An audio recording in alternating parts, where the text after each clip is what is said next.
Dr. Alex Carter's morning began like any other. He awoke to the sound of his alarm clock blaring at precisely 6 a.m., the familiar beep pulling him from a deep sleep.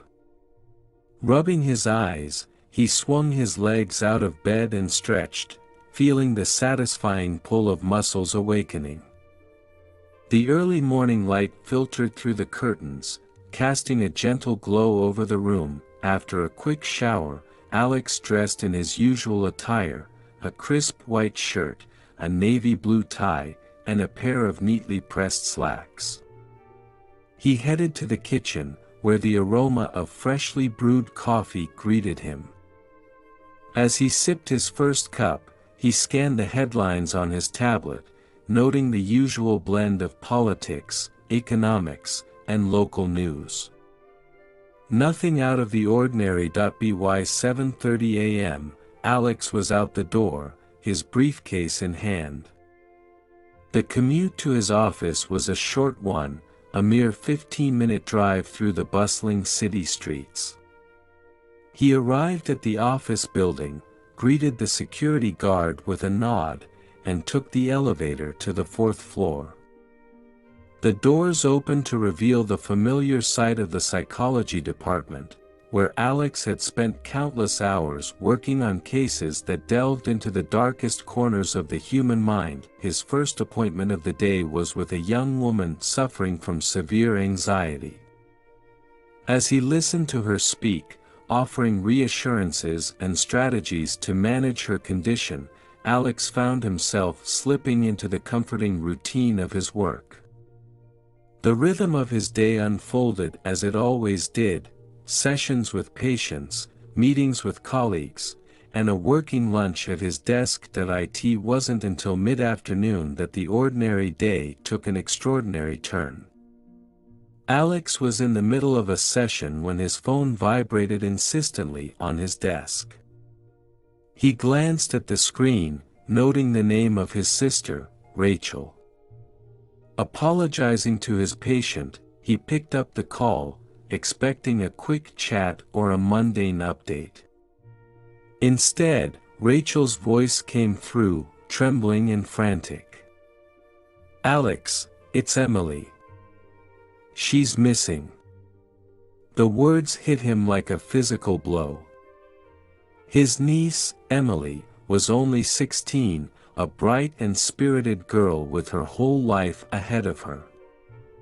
Alex's mind raced, trying to grasp the gravity of the situation.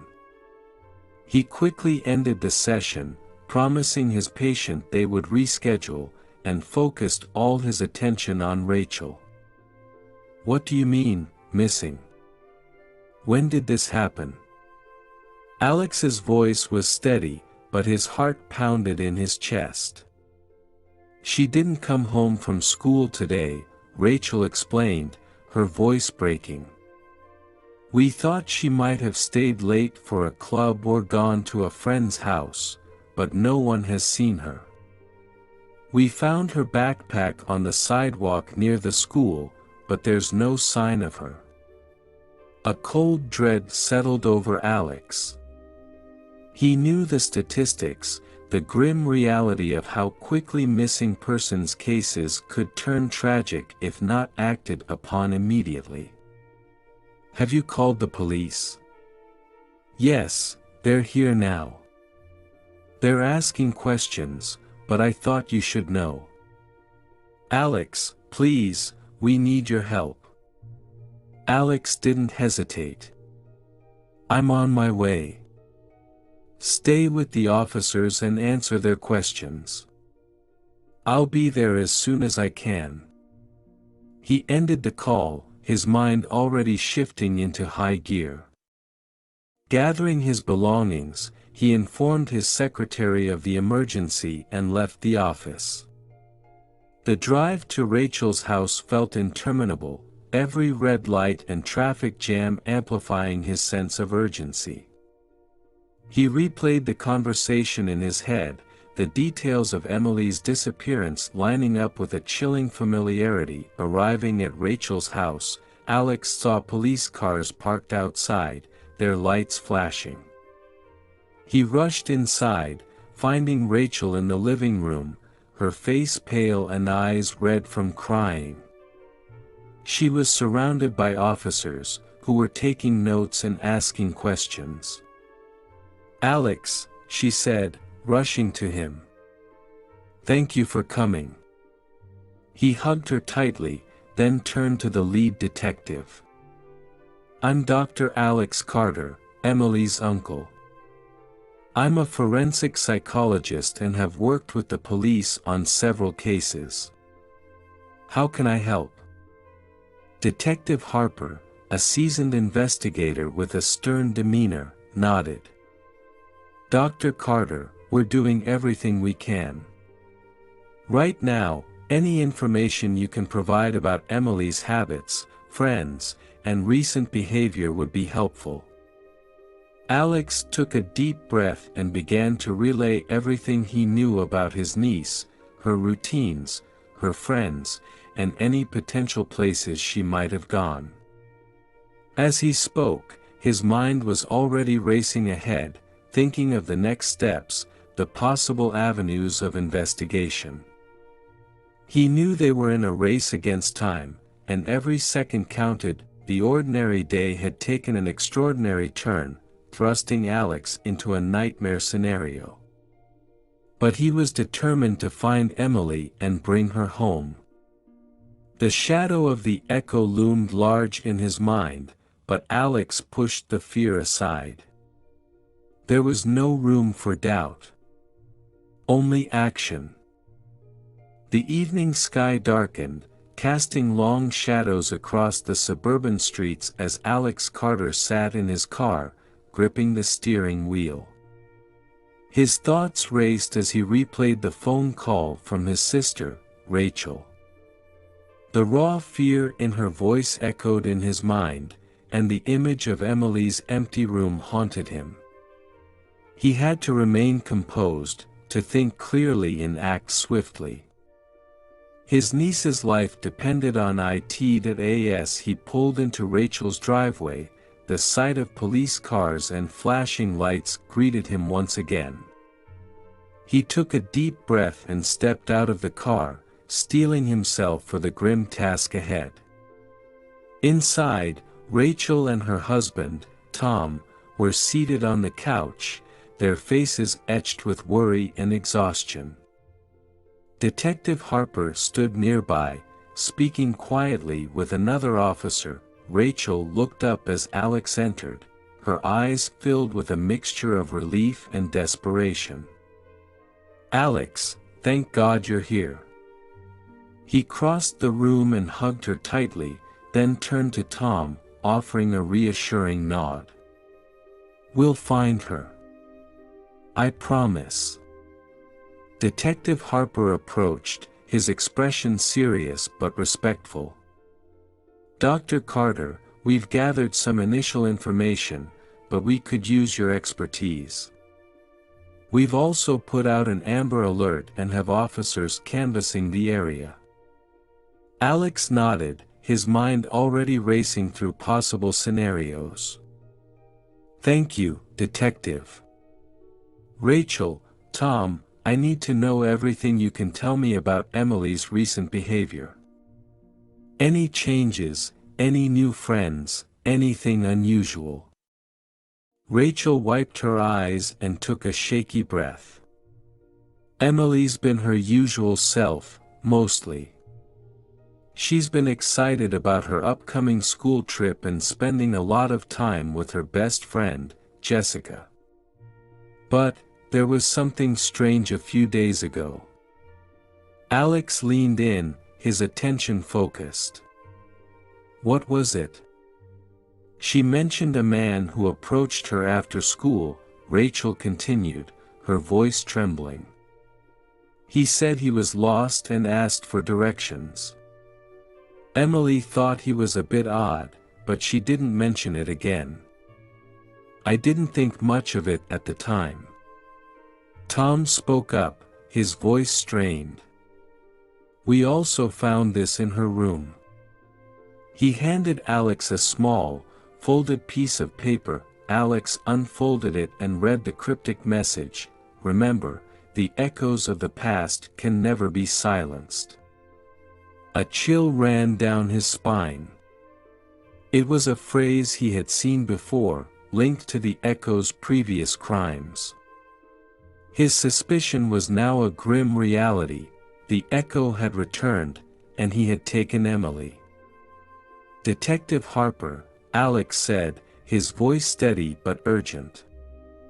"This message is from the killer I profiled years ago. He's known as the Echo. He targets individuals seemingly at random but leaves behind these cryptic notes. We need to act fast." The detective's eyes narrowed. "The Echo? I've heard of him. We need to mobilize all our resources.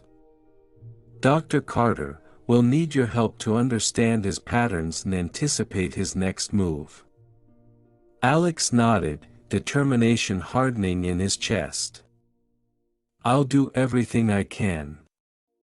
But first, we need to retrace Emily's steps from today. We need to find out who saw her last and if anyone else noticed this man who approached her." As the officers continued their work, Alex sat with Rachel and Tom, piecing together every detail they could remember. Emily's friends were contacted, and soon Jessica arrived, her face pale and eyes wide with fear. She recounted the last time she saw Emily, just after school, as they parted ways to head home. There had been nothing unusual, no sign of distress. Alex's mind worked tirelessly, connecting dots, forming theories. He knew the Echo's methods were meticulous, his planning precise. They were up against a cunning adversary, but Alex refused to let fear take hold.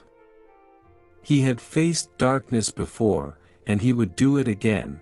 For Emily, hours passed in a blur of interviews, phone calls, and analysis. As the night wore on, exhaustion tugged at Alex's mind, but he pushed it aside. He needed to stay sharp, to find the one clue that could lead them to Emily. Finally, as dawn approached, a breakthrough came. An officer rushed in with new information. A witness had seen a man matching the description Rachel provided, lingering near the school. He had been driving a dark van with a partial license plate number. "Detective Harper, we have a lead," the officer reported. "We're tracing the vehicle now." Alex felt a surge of hope. It was a small lead, but it was something. "Let's follow up on it immediately. Every second counts." As the police mobilized, Alex turned to Rachel and Tom, his resolve unwavering. "We're going to find her. I promise." Rachel nodded, her eyes filled with tears but also with a glimmer of hope. "Thank you, Alex." He hugged her once more, then stepped outside with Detective Harper. The air was cool and crisp, the first light of dawn breaking over the horizon. Alex took a deep breath, steeling himself for the battle ahead. The Echo was out there, but so was Emily. And Alex would not rest until she was safely back home. The hunt had truly begun. Emily Carter had always been a bright and lively girl. At 16, she was the kind of teenager who effortlessly balanced her academic responsibilities with an active social life. Her teachers admired her diligence, and her friends cherished her unwavering support and infectious laughter. Growing up, Emily had always been close to her family, particularly to her uncle, Dr. Alex Carter. His work as a forensic psychologist fascinated her, and she often peppered him with questions about his cases and the complexities of the human mind. As Alex sat in Emily's room, he felt a wave of nostalgia wash over him. Posters of her favorite bands adorned the walls, and a bulletin board was covered with photos of Emily with her friends at various school events. It was a room filled with the vibrancy of youth and the promise of a bright future. Detective Harper joined Alex, looking around the room thoughtfully. "Tell me more about Emily," he said. "We need to understand if there's any connection, no matter how small, between her and the echo." Alex took a deep breath, gathering his thoughts. Emily is a typical teenager in many ways. She's smart, outgoing, and has a close-knit group of friends. She's also very empathetic, which is why she's drawn to helping others. She's volunteered at local shelters and has been involved in various community service projects. Harper nodded, taking notes. Anything out of the ordinary in her recent behavior? New friends, unusual activities? Alex thought for a moment. Rachel mentioned a man who approached Emily recently, asking for directions. Emily found him a bit odd but didn't think much of it at the time. There's also this note we found in her room. He handed the detective the cryptic message. Harper studied the note, his expression grim. It's the same kind of message the echo left with his previous victims. This can't be a coincidence. Exactly, Alex said. We need to delve into Emily's life over the past few months. There might be something she encountered or someone she met that triggered the echo's attention. Rachel and Tom joined them in the room, their faces etched with worry. We've been trying to think of anything unusual, Rachel said. Emily did mention a new friend she made online. They met in a forum for people interested in psychology, and she said this friend seemed really knowledgeable, even about some pretty obscure topics. Do you know this friend's name? Harper asked. Rachel shook her head. She just referred to them as E. Emily was always careful about sharing personal information online. Alex's mind raced. An online friend who was knowledgeable about psychology could be significant. Do you have access to Emily's computer? We need to see her online interactions. Tom nodded. I'll get her laptop. As they waited, Alex turned to Rachel. Has Emily ever mentioned feeling like she was being watched or followed? Rachel's eyes widened. A few weeks ago, she said she thought someone was following her home from school. She brushed it off as paranoia, but now, Tom returned with the laptop, and Alex quickly booted it up. With Rachel's help, he navigated to Emily's social media accounts and the forum where she had met E. As they scrolled through her messages, one conversation stood out. E had asked probing questions about Emily's life, her family, and particularly about Alex's work. This is it, Alex said, pointing to the screen. He was gathering information. He knew who Emily was and used her interest in psychology to get close. Harper leaned in, reading the messages carefully. We need to trace this account and find out who E really is. If he's the echo, he's been planning this for a while. The urgency of the situation weighed heavily on Alex. The echo's methodical nature meant that Emily was part of a larger, twisted plan. But knowing this also gave them a critical advantage.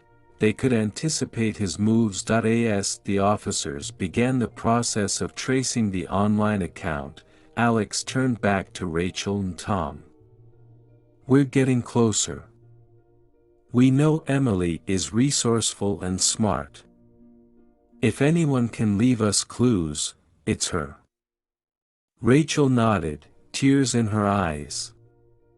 "Please, find her, Alex. Bring her back to us." "We will," Alex promised, determination hardening his resolve. "We won't stop until she's safe." With a renewed sense of purpose, Alex and Detective Harper continued their investigation. They knew the clock was ticking, but each piece of information brought them one step closer to finding Emily. The echo might be a shadow in the darkness, but Alex was determined to bring him into the light and end his reign of terror once and for all. The sun was just beginning to rise, casting a pale light over the city as Detective Harper and his team mobilized their resources. Inside the precinct, a sense of urgency permeated the air. Officers moved swiftly, gathering information, and coordinating their efforts to locate Emily Carter. Detective Harper and Alex Carter sat in a small conference room, the walls lined with whiteboards already filled with notes, photographs, and maps. Emily's laptop sat open on the table, the last messages from the mysterious E displayed on the screen. "All right," Harper began, addressing the assembled officers. "We have a potential lead with this E character. Our tech team is working on tracing the IP address from the messages. In the meantime, we need to follow up on the witness who saw a man near Emily's school. Officer Reynolds, what do we have on that?" Officer Reynolds, a young but capable detective, stepped forward. The witness described a dark van with a partial plate number. "We're running it through the database now to narrow down potential matches. We also have a sketch artist working with the witness to get a composite image of the suspect." Harper nodded. "Good. We need to circulate that image as soon as we have it. Dr. Carter, anything else you can tell us about the echo's patterns that might help us predict his next move?" Alex leaned forward, his mind racing through years of case files and psychological profiles. "The echo is meticulous and enjoys toying with law enforcement. He leaves clues, not to help us find him, but to showcase his intelligence and superiority. He might contact us directly or leave another message to taunt us. We need to be ready for that." Harper turned to another officer. "Sergeant Williams, coordinate with media relations. We need to get Emily's photo and information out to the public without causing panic. Emphasize that anyone with information should come forward immediately." As the team dispersed to carry out their tasks, Harper and Alex remained in the conference room, scrutinizing the messages from E. The conversations were friendly at first, but gradually became more probing, asking about Emily's family, her routines, and Alex's work. "He was gathering information," Harper said, his brow furrowed. "But why Emily? Out of all the potential targets, why her?" Alex's eyes darkened. "It's personal. The echo knew about my involvement in his previous cases. Taking Emily is a message to me. He's challenging us, daring us to catch him." A knock on the door interrupted their thoughts. Officer Reynolds entered, holding a sheet of paper. "We have a preliminary sketch based on the witness description." He handed the paper to Harper. The sketch showed a middle-aged man with sharp features, a thin face, and a cold, calculating gaze. It was a face that could blend into a crowd, but there was something unnerving about it. "We'll distribute this immediately," Harper said. "Every patrol unit and neighboring jurisdiction needs to see this." As the investigation ramped up, Alex couldn't shake the feeling of dread that had settled in his chest. The echo was out there, watching, waiting. The cryptic message, the careful planning, it all pointed to a highly intelligent and dangerous individual who thrived on fear and control. Later that day, Alex and Harper drove to the neighborhood where Emily was last seen. They canvassed the area, speaking with residents and business owners, showing them the sketch and asking if anyone had seen anything unusual. At a small corner store, an elderly shopkeeper recalled seeing a dark van parked across the street around the time Emily disappeared. "It was odd," she said. "The driver just sat there, watching the school. Gave me the creeps." "Did you see the driver?" Alex asked, his heart pounding. The shopkeeper nodded. "Briefly, when he got out to stretch his legs. Looked a lot like that sketch you showed me." Harper took down her statement, and they moved on to the next house. As they continued their search, the pieces of the puzzle slowly began to come together.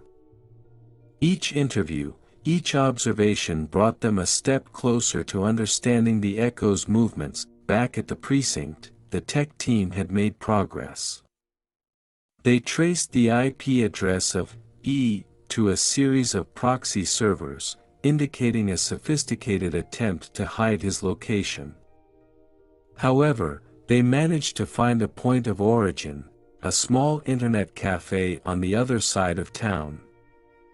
"Let's check it out," Harper said, grabbing his coat. "Dr. Carter, you coming?" Alex nodded. "Absolutely." The cafe was a nondescript building, easily overlooked among the row of shops.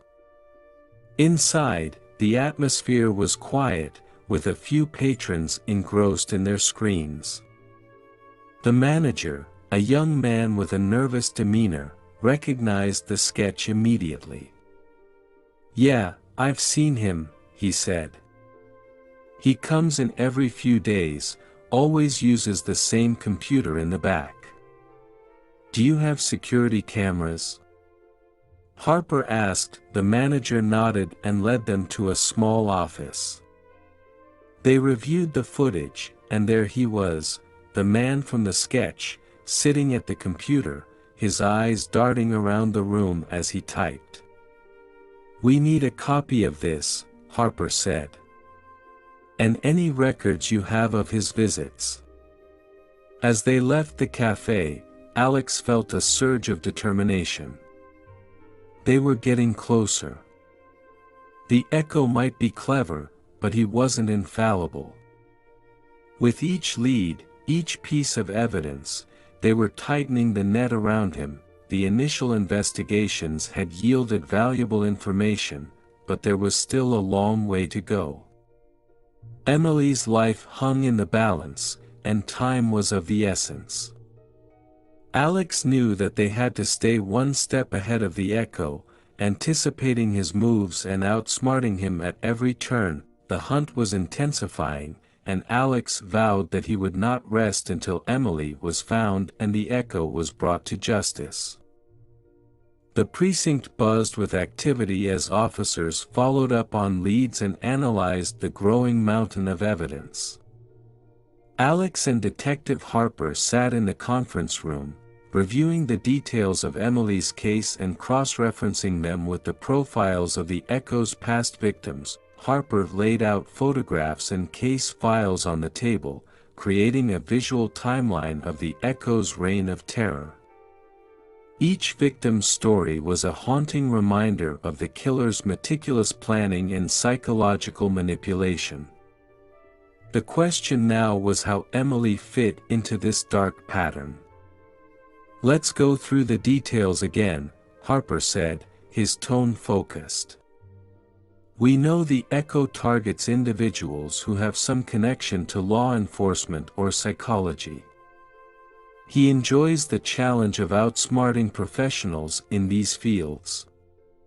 What about Emily makes her a target?" Alex rubbed his temples, the weight of his niece's disappearance pressing down on him. "Emily is connected to me, and I fit the Echo's preferred profile. But it's more than that. There has to be something specific that made her stand out to him." They pored over the case files, searching for commonalities between Emily and the previous victims. The Echo's first known victim was a young woman named Sarah, the daughter of a police officer. Next was John, a criminology student with a promising future.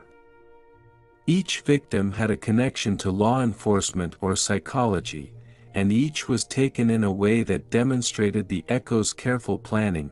Harper pointed to a photograph of Sarah. Sarah's father was a high-ranking officer involved in several major investigations. The Echo knew her disappearance would hit hard and attract media attention.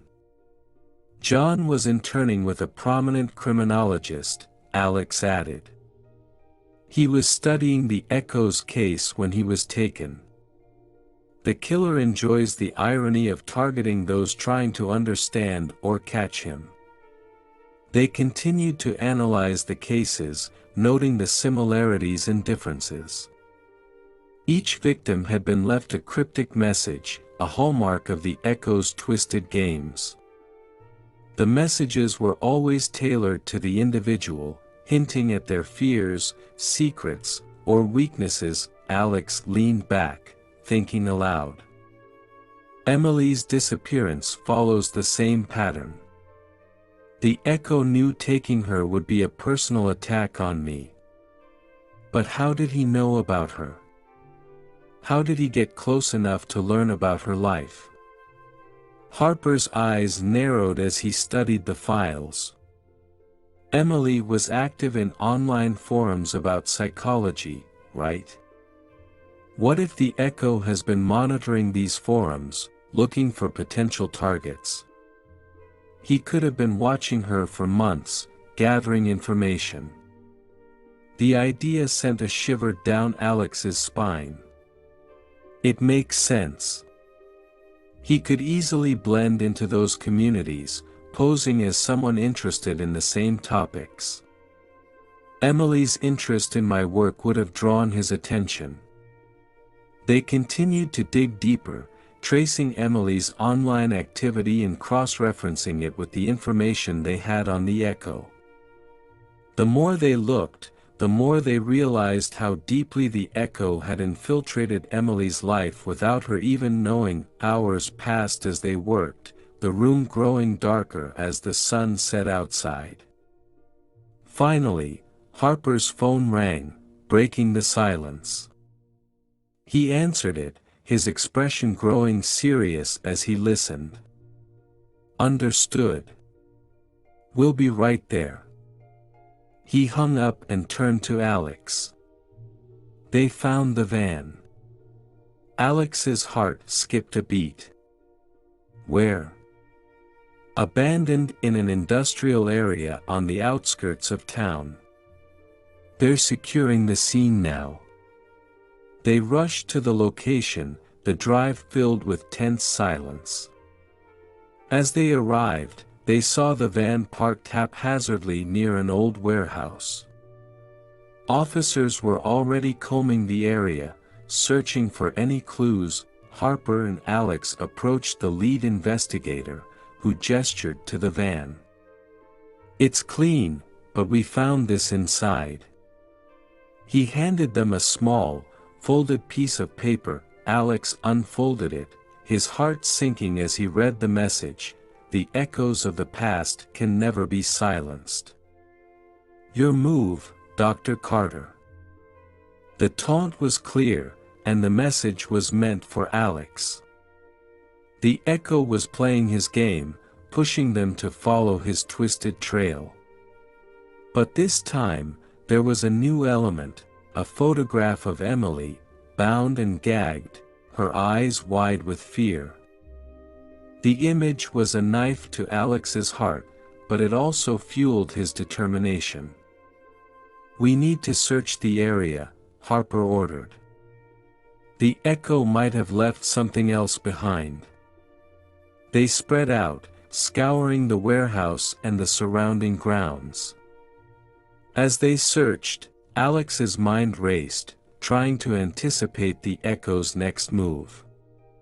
He knew the killer enjoyed creating elaborate puzzles, each clue designed to lead them deeper into his twisted mind. In the far corner of the warehouse, Alex found another clue, a torn page from a psychology textbook, with passages highlighted about fear and control. The significance was clear: the echo was using Emily to demonstrate his mastery over Alex, to prove that he could manipulate him just as easily as he manipulated his victims. Harper joined Alex, examining the torn page. "He's toying with us, but he's also giving us a trail to follow. We need to stay one step ahead." Alex nodded, his resolve hardening. "We need to think like him. If this is his game, then we need to play it better than he does." As they gathered the evidence and returned to the precinct, Alex felt a renewed sense of purpose. The echo might have started this game, but Alex was determined to finish it. He would use every bit of his knowledge and experience to outsmart the killer and bring Emily home. The connection between Emily and the echo's past victims was clear now. Each had been chosen not just for their personal ties to law enforcement or psychology, but for the challenge they represented. The echo was a predator, and he had made Emily his prey to prove a point. But Alex was not about to let him win. With each passing hour, the stakes grew higher, and the race against time intensified. But Alex knew that he couldn't afford to falter. The echo's game was cruel and deadly, but it was a game that Alex was determined to win. For Emily's sake, and for all the victims who had come before her, he would not rest until the echo was stopped. Dr. Alex Carter had always maintained a professional distance from his cases, ensuring that his emotions did not cloud his judgment. But this time was different. This time, it was personal. The moment Emily was taken, he knew he had to be directly involved in the investigation. As he stepped into the precinct the next morning, the bustling atmosphere greeted him with a mix of hope and desperation. Officers were updating each other on leads, analyzing data, and coordinating their efforts. Harper had set up a temporary command center to manage the case, with whiteboards filled with notes, maps, and photographs of Emily and potential suspects. Harper looked up as Alex entered, offering a nod of acknowledgement. "Morning, Dr. Carter.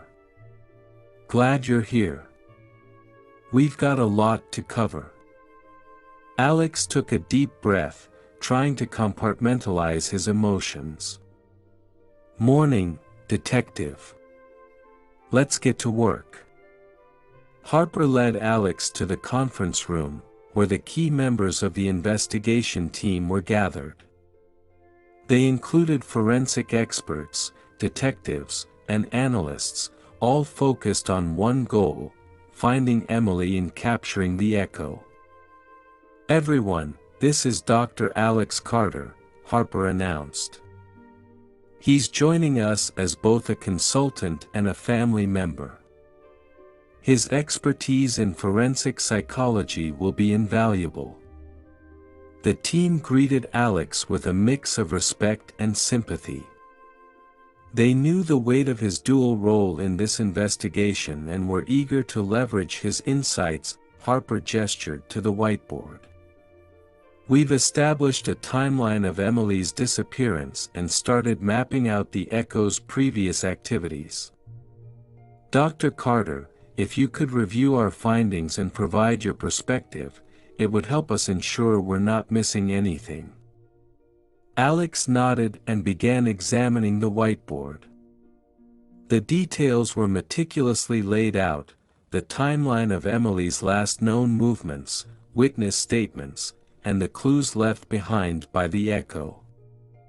The cryptic messages and the psychological games were all too familiar to Alex, who had studied the killer's modus operandi for years. The Echo is methodical and enjoys playing with his victims' minds, Alex said, addressing the team. He thrives on fear and control, and he sees this as a game.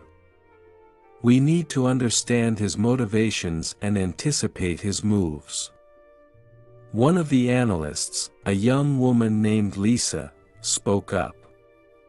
We've been reviewing Emily's online interactions with E and tracing his digital footprint. He's been using sophisticated methods to hide his location, but we're making progress. Good, Alex replied. The Echo's online presence might give us crucial insights into his mindset and planning.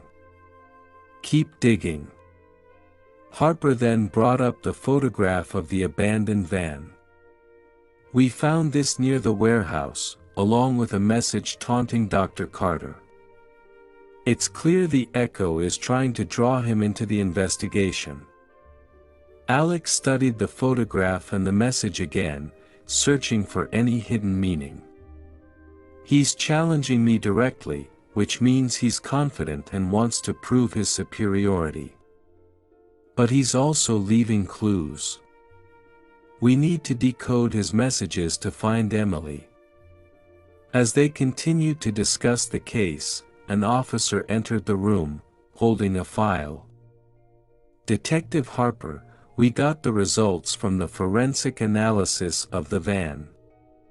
Harper took the file and reviewed it quickly. They found fibers matching Emily's clothing and traces of a substance consistent with chloroform. No fingerprints, though. He's careful. Alex's mind raced.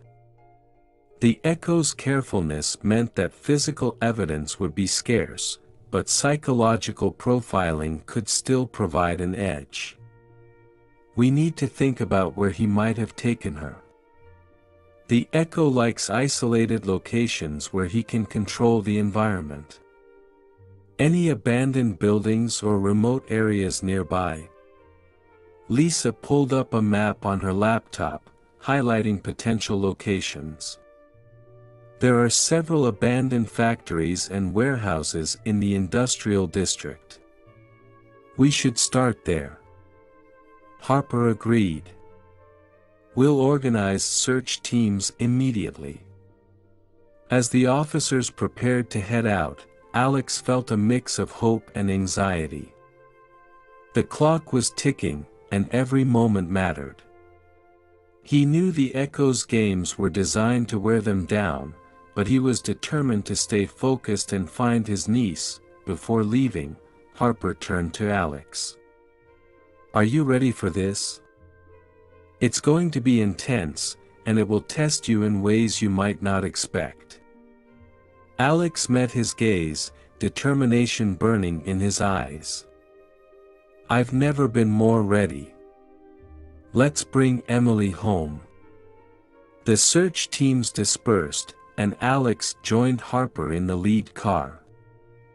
As they drove towards the industrial district, Alex couldn't help but think about the countless victims he had profiled over the years.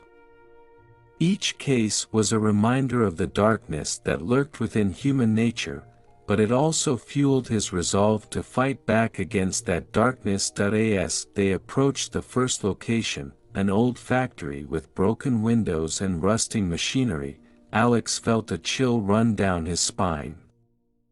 The place was eerily quiet, and the sense of isolation was palpable. They parked the car and got out, meeting the other officers at the entrance. Harper gave the signal, and the team moved in, sweeping the building with flashlights and weapons drawn. The tension was thick, and every creak and groan of the old structure seemed to echo ominously. Alex followed closely, his eyes scanning the surroundings for any sign of Emily or the echo. They moved through the building methodically, checking every room and corridor. The search yielded no immediate results, but Alex's instincts told him they were on the right track. As they exited the factory, Harper received a call on his radio. Another team had found something at a nearby warehouse. They quickly made their way to the location, where a group of officers was already gathered. Inside the warehouse, they found another message from the echo, scrawled on a wall in red paint: "The game continues. Are you keeping up, Dr. Carter?" Alex's jaw tightened. The taunts were infuriating, but they also provided valuable clues. "He's watching us," Alex said. "He knows our movements. We need to change our approach." Harper nodded. "Agreed. We'll increase surveillance and use decoys to throw him off. He won't see us coming."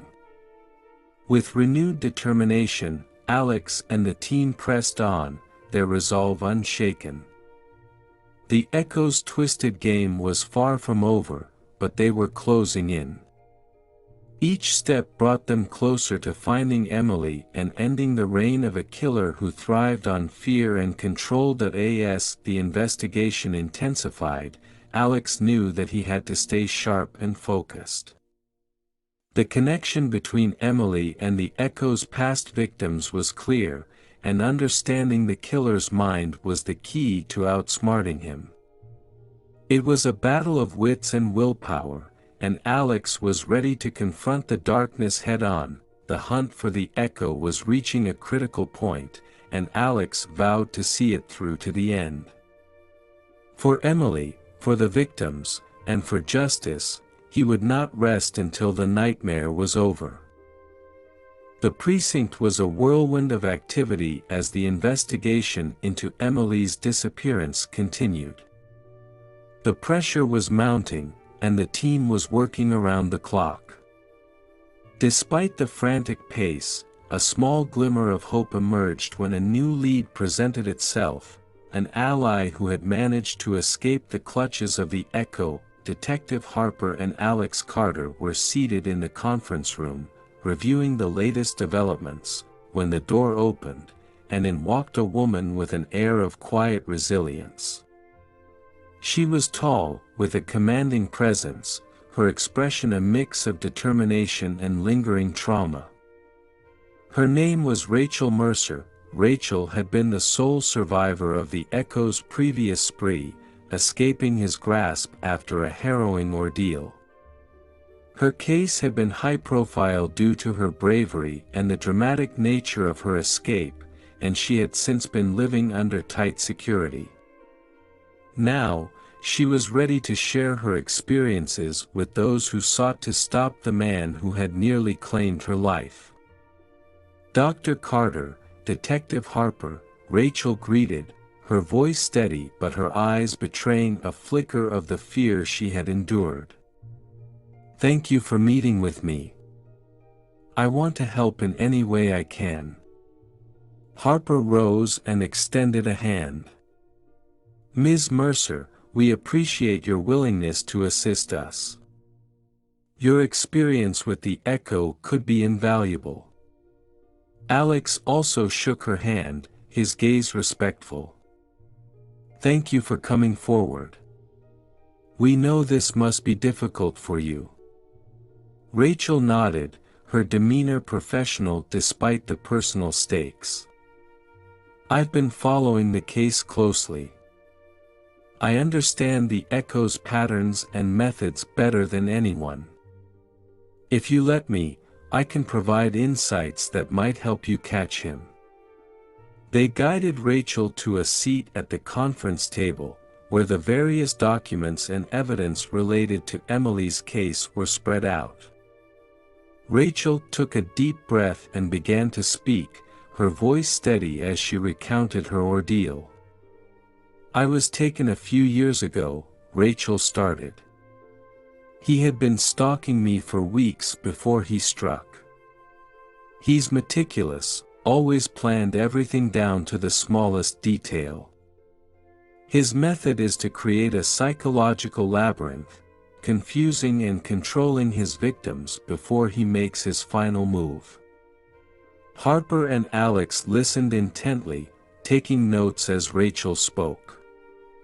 Her account provided a window into the echo's twisted mindset and strategies. He thrives on fear, Rachel continued. He's not just a killer, he's a predator who plays with his prey. When I was in his captivity, he used a mix of psychological tactics, manipulating, isolating, and trying to break me down mentally. The physical restraints were secondary. His main weapon was the psychological control.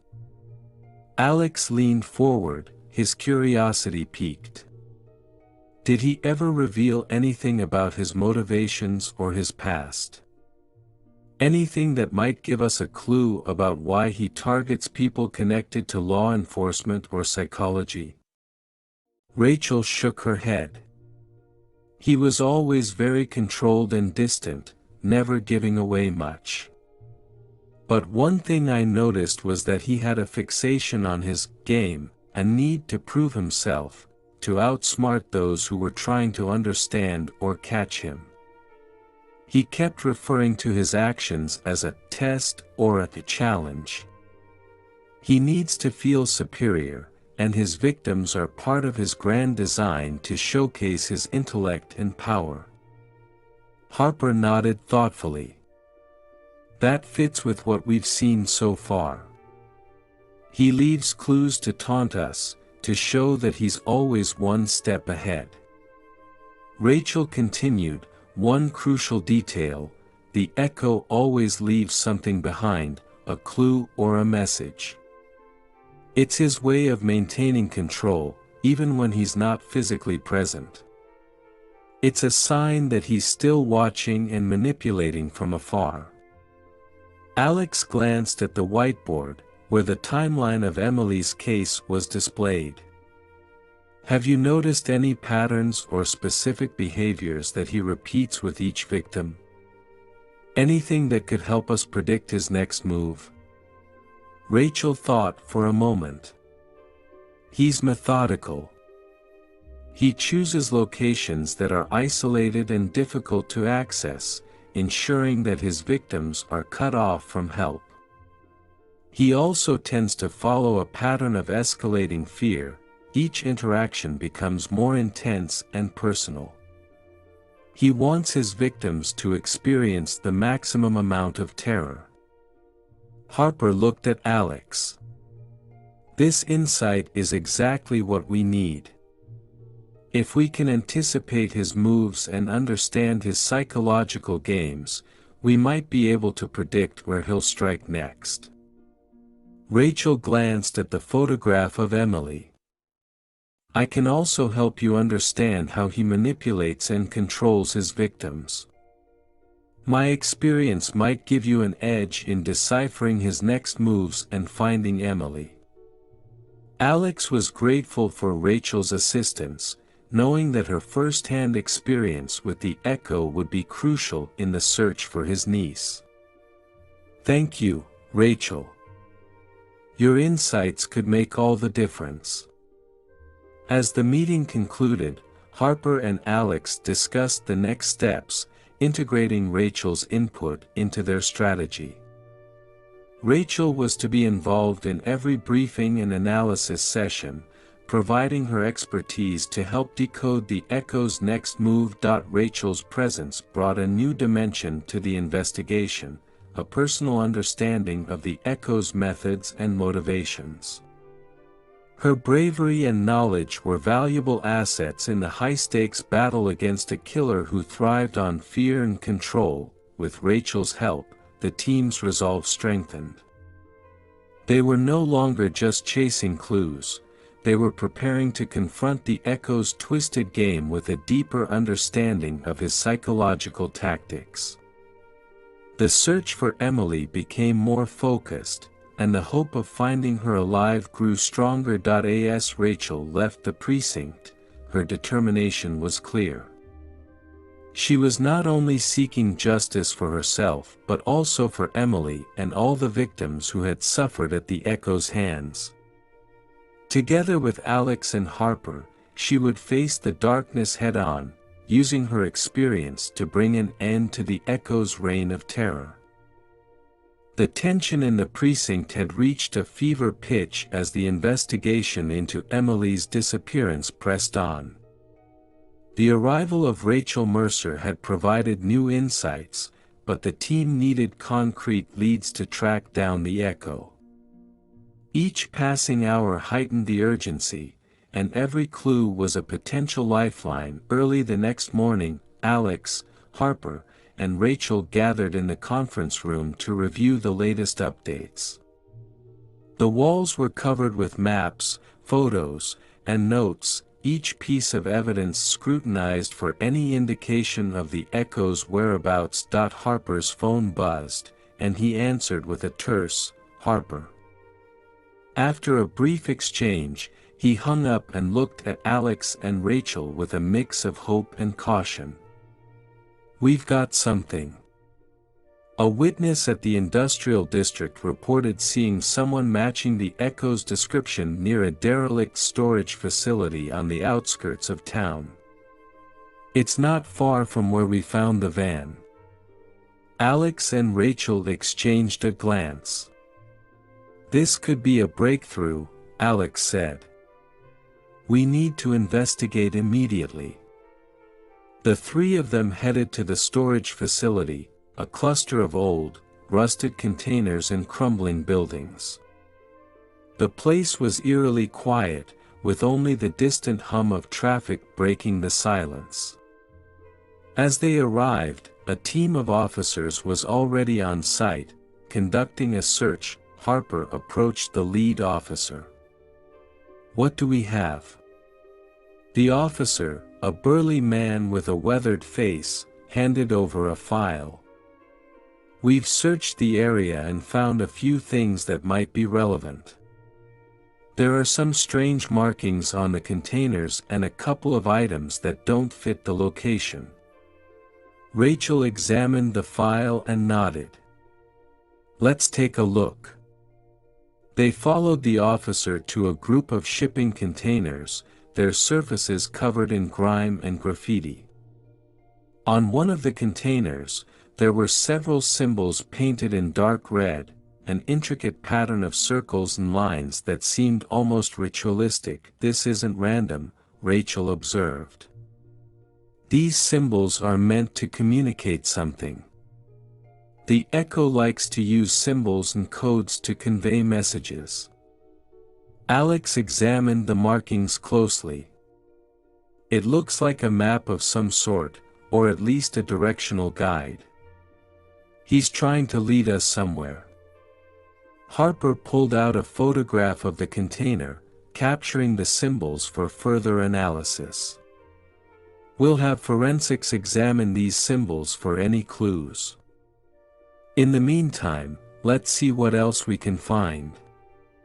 The team continued to search the area, and soon they came across a discarded set of tools and a blood-stained rag. The rag had a faint, lingering odor of chloroform. Rachel's face tightened as she picked up the rag with gloved hands. "This is consistent with what he used on me.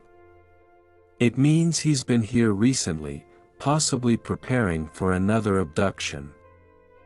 Alex nodded, his mind racing. We need to consider that he might have set up a new location. The presence of these tools and the chloroform suggests he's planning something.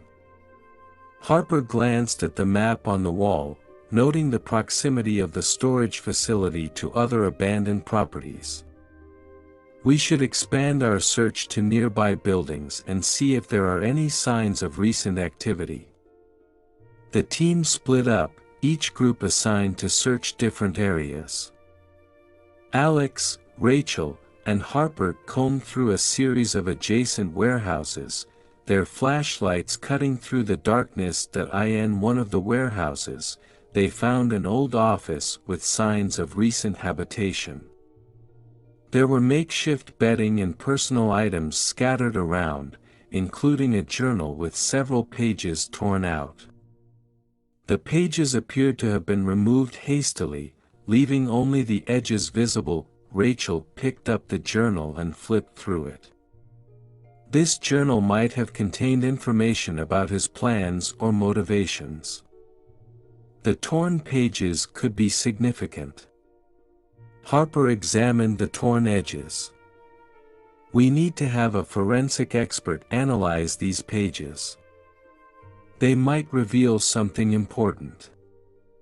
As they continued their search, Alex's phone buzzed with a message from one of the forensics team. They had found a new lead, an abandoned farmhouse several miles from the storage facility that matched the description of a location the Echo might use. Let's check it out, Alex said, determination in his voice. This could be the place where he's keeping Emily. They arrived at the farmhouse, its dilapidated structure standing isolated amidst overgrown fields. The building was large, with several rooms and hidden corners, providing ample space for someone like the Echo to operate undetected. As they approached, Harper's team began a systematic search of the property. They found several disturbing items, photographs of Emily, similar to the one found earlier, and a detailed map with various locations marked. Rachel studied the map. These locations might be places where he has previously abducted victims or where he plans to strike next. We need to analyze this carefully. Alex felt a surge of hope. The new evidence was pointing them in the right direction, and the farmhouse seemed to be a critical piece of the puzzle.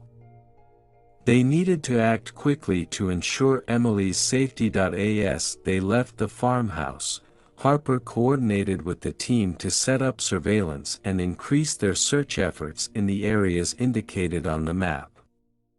The pieces were coming together, and the investigation was gaining momentum. Alex knew that each clue brought them closer to finding Emily and capturing the Echo. The hunt was becoming more focused, and with Rachel's insights and the new leads, they had a clearer path to follow. The Echo's twisted game was far from over, but the team was now better equipped to confront his dark strategies. With renewed determination, Alex, Harper, and Rachel pressed on, driven by the hope of finding Emily and putting an end to the Echo's reign of terror. The farmhouse investigation had yielded promising leads, but Alex, Harper, and Rachel knew that to truly understand the Echo and anticipate his next move, they needed to delve deeper into his past. Revisiting old cases could reveal patterns that were not immediately obvious and offer crucial insights into his behavior and methods. Back at the precinct, the team assembled in the conference room, which was now cluttered with files, photographs, and digital displays. The walls were covered with timelines, victim profiles, and maps. Alex and Rachel sat at the table, poring over a stack of old case files. Harper entered the room with a fresh cup of coffee, setting it down on the table. "I've pulled the records for all of the Echo's previous victims. We need to identify any recurring patterns or connections that might help us predict his next move. Alex nodded, appreciating Harper's thoroughness. Let's start by reviewing the case files and examining any similarities between the victims.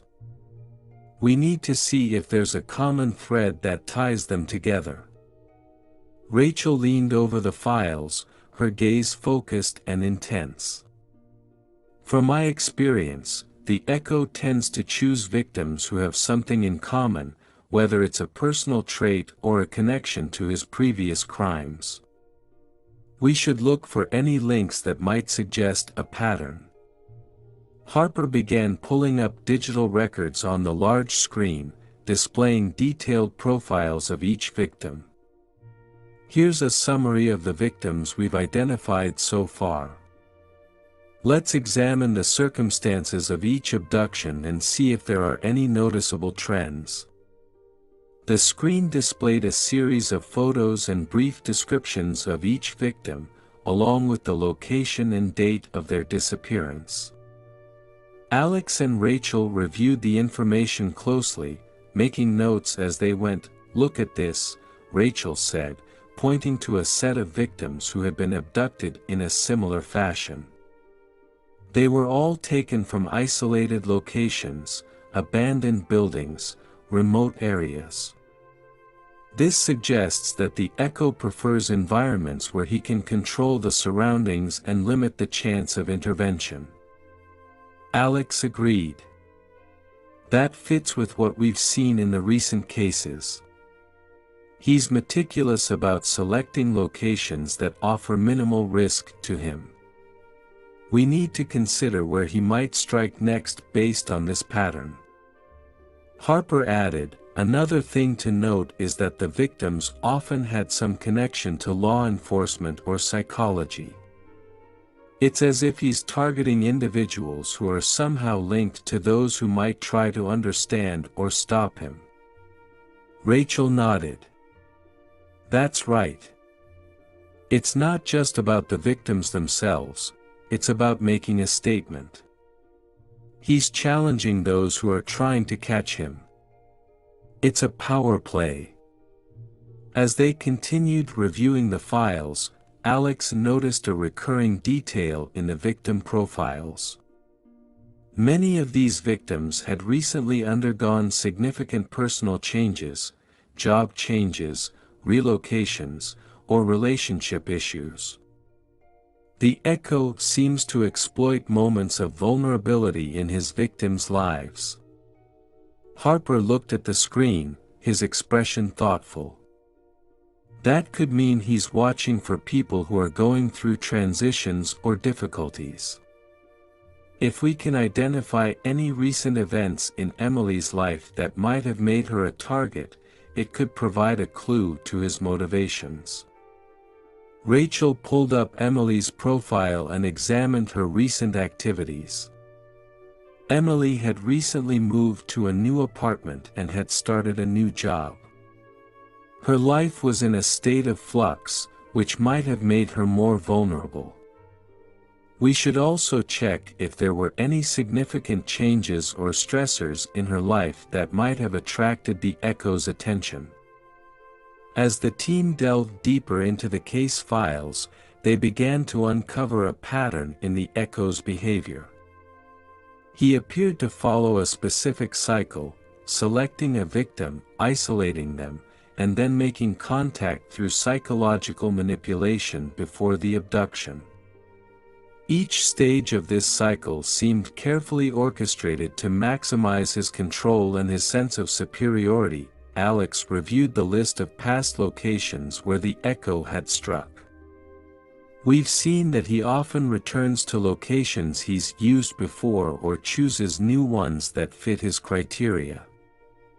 If we can identify any patterns in his location choices, it might help us predict where he'll go next.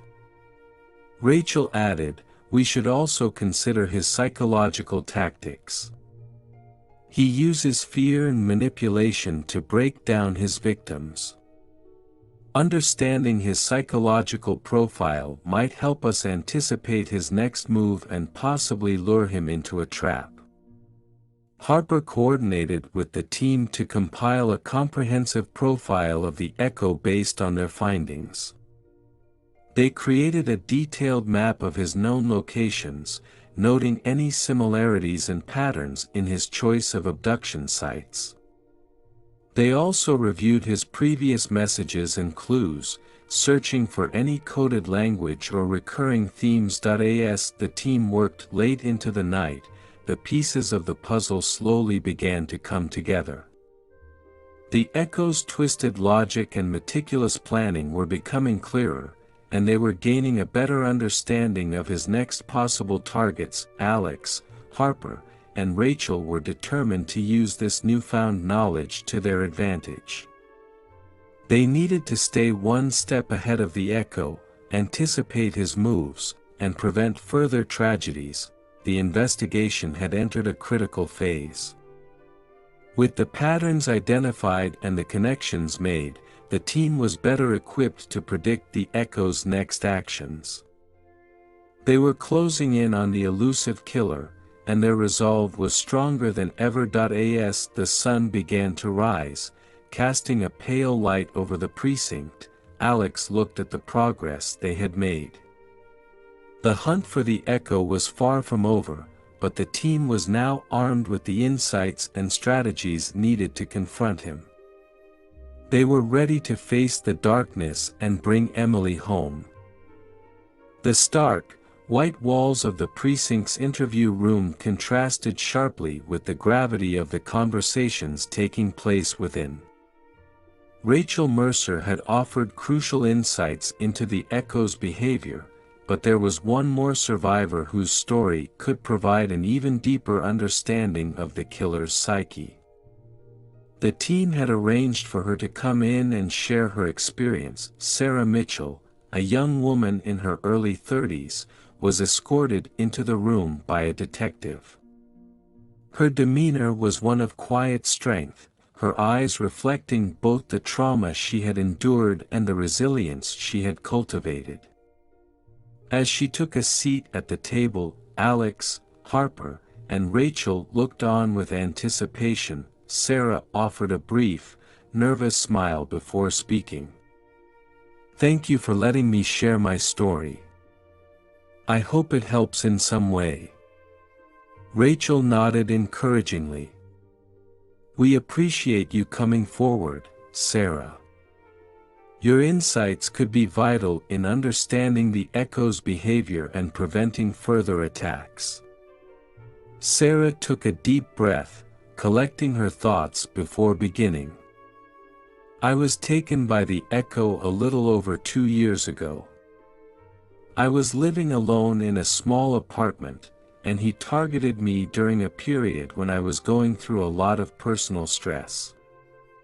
My job was demanding, and I was dealing with some family issues. I think he saw that I was vulnerable." Alex leaned forward, his expression attentive. "Can you describe how the abduction unfolded and any details about his behavior during that time?" Sarah nodded. "It started with strange occurrences, unexplained noises, odd phone calls. At first, I thought it was just my imagination, but it escalated quickly. One night, he broke into my apartment. I was alone, and he subdued me with chloroform." Harper grimaced. "We found similar evidence of chloroform in the recent cases. It seems to be a common method for him." Sarah continued, her voice steady despite the pain of the memories. "When I woke up, I was in a small, dark room. He had set up a sort of psychological maze. He spoke to me through a speaker system, his voice echoing around the room. He would taunt me, giving me false hopes before crushing them." Rachel's eyes narrowed. "He used psychological manipulation to control and torment you." Did he reveal anything about his motives or plans? Sarah hesitated before responding. Not directly. He seemed to enjoy the power he had over me. He would talk about how he was testing me, seeing if I could escape his game. It was less about the physical confinement and more about breaking me down mentally. Alex asked, did he have any particular routines or behaviors that stood out to you? Any clues that might indicate what he's planning next? Sarah thought for a moment. One thing I noticed was his meticulous attention to detail. He had everything planned out, timing, locations, even the methods of control. He seemed to derive satisfaction from watching me struggle and fail. He was always several steps ahead. Harper added, so his sense of control is paramount. He wants to maintain dominance and manipulate his victims' responses. Sarah nodded. Yes, and he's incredibly observant. He would comment on my reactions and adjust his tactics based on how I responded. It was clear that he was constantly analyzing and adapting his approach. Rachel leaned in. Did he ever make any mistakes or show signs of vulnerability? Anything that might give us an edge in tracking him down? Sarah shook her head. Not that I saw. He was always very composed. But I did notice he seemed to derive a sense of pleasure from the fear he instilled. He often talked about how his game was a reflection of his superiority. Alex made a note. Understanding his need for control and his enjoyment of fear is crucial. It suggests that he's not just a predator but someone who revels in psychological manipulation. Sarah continued, there was one other thing, he kept a journal or log of some sort. I only saw it briefly, but it seemed to contain detailed accounts of his plans and thoughts. He was meticulous about documenting his successes. Harper's eyes widened. That could be a significant clue. If we can find a similar journal or log, it might give us insights into his future plans. Rachel's expression was one of grim determination. Thank you for sharing this, Sarah. Your experience is invaluable. It helps us understand the Echo's mindset and tactics better. Sarah offered a small, appreciative smile. I just want to make sure no one else has to go through what I did. I hope this helps catch him. As Sarah left the precinct, Alex, Harper, and Rachel discussed the information she had provided. Her detailed account added new layers to their understanding of the Echo's behavior. The team now had a clearer picture of his psychological manipulation and his need for control. Rachel looked over the notes and files. We need to use this information to predict his next move and possibly set up a trap. His need for control could be his downfall if we can outmaneuver him. Alex agreed. With Sarah's insights and the patterns we've identified, we're in a better position to anticipate his actions. We need to act quickly and strategically. The investigation had taken a crucial step forward. Armed with the survivor's story and a deeper understanding of the Echo's tactics, the team was now more prepared to confront the killer and bring him to justice. The hunt was intensifying, and every piece of information brought them closer to ending the Echo's reign of terror. As the team continued their efforts, they were driven by the hope of finding Emily and preventing further tragedies. The clock was ticking, and the stakes were higher than ever. The pursuit of the echo had never been more critical, and the team was ready to face the darkness head-on. The weight of Sarah Mitchell's testimony had left a heavy silence in the precinct. The team was now faced with the daunting task of delving even deeper into her traumatic experience to gain any additional insights that might help solve the case. They needed to understand her ordeal in the most detailed way possible, even if it meant revisiting the horrors she had endured. Sarah had agreed to a second interview, but the prospect of reliving her nightmare weighed heavily on her. She was determined to help, but the emotional toll was palpable. Alex, Harper, and Rachel prepared for the interview with sensitivity, understanding the importance of balancing thoroughness with empathy. The interview room was quiet, the walls lined with soothing colors to create a more comfortable atmosphere. Alex, Harper, and Rachel waited for Sarah, who entered the room with a look of resolute bravery. Her demeanor was steadier than before, but the pain in her eyes was undeniable. Rachel gestured to a seat, offering Sarah a glass of water. "Thank you for coming back, Sarah. We're here to support you, and your insights are crucial." Sarah nodded, her hands clasped tightly in her lap. "I'm ready. I want to do whatever I can to help."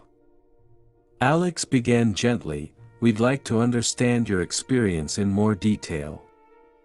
Anything you can share about your time in captivity or the behaviors of the echo could be invaluable to us." Sarah took a deep breath, visibly steeling herself. "I know it's going to be difficult, but I'll do my best." As Sarah recounted her experience, Alex, Harper, and Rachel listened attentively, taking notes and asking follow-up questions to clarify details. Her recollections were detailed and vivid, each memory a painful reminder of her ordeal. "He often used the same methods of psychological manipulation," Sarah said. "He would change his tactics depending on how I responded to his initial approaches. One day, he would be calm and methodical, and the next, he would be aggressive and unpredictable. It was as if he enjoyed watching me try to adapt to his ever-changing game." Harper asked, "Can you describe any specific instances or patterns in his behavior? Anything that seemed to trigger a change in his tactics?" Sarah thought for a moment before responding. "He seemed to respond to my attempts at defiance or escape. If I tried to fight back or show resistance, he would escalate his methods. But if I seemed resigned or compliant, he would become almost eerily calm, like he was savoring his control over me." Rachel leaned forward. "Did he ever reveal any information about his plans or his motives during these changes in behavior?" Sarah hesitated before answering.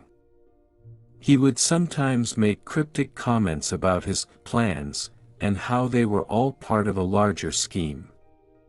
He talked about how he was perfecting his methods, almost like he saw his actions as a form of art or science. It was clear that he took pride in his work and saw it as an ongoing experiment." Alex took note of this. "It sounds like he sees his crimes as a form of control and mastery. His need to refine his methods and his pride in his craft could be central to understanding his motivations."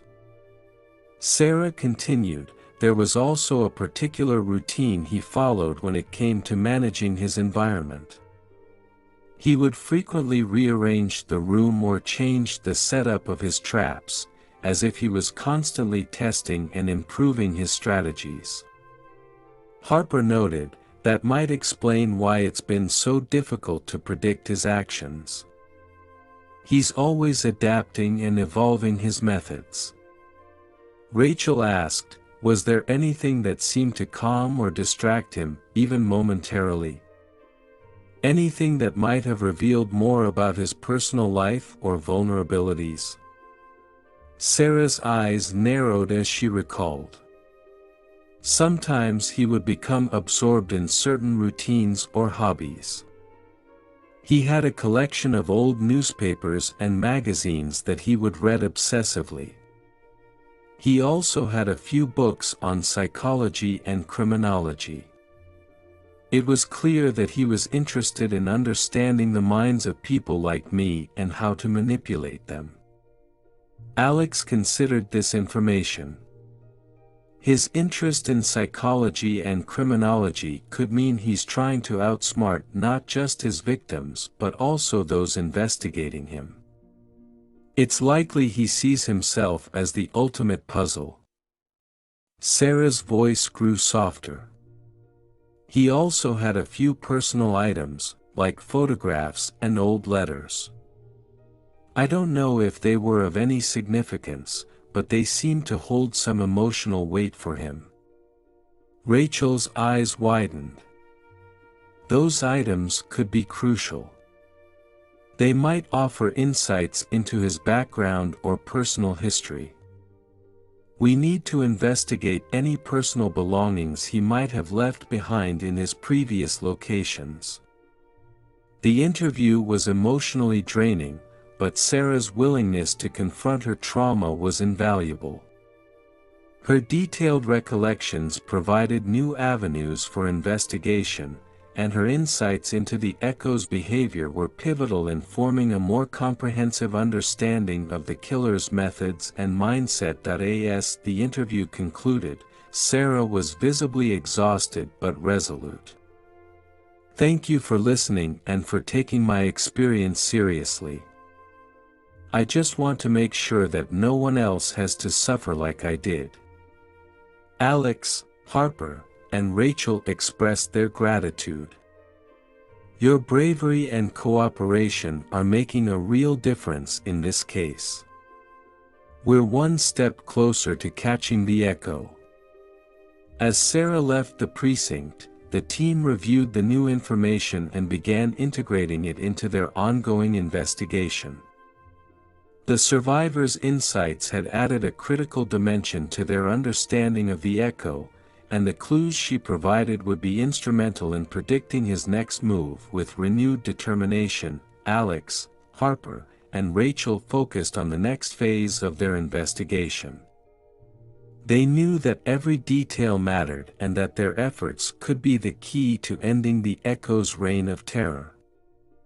The road ahead was still fraught with challenges, but they were more prepared than ever to confront the darkness and bring justice to those who had suffered at the hands of the killer.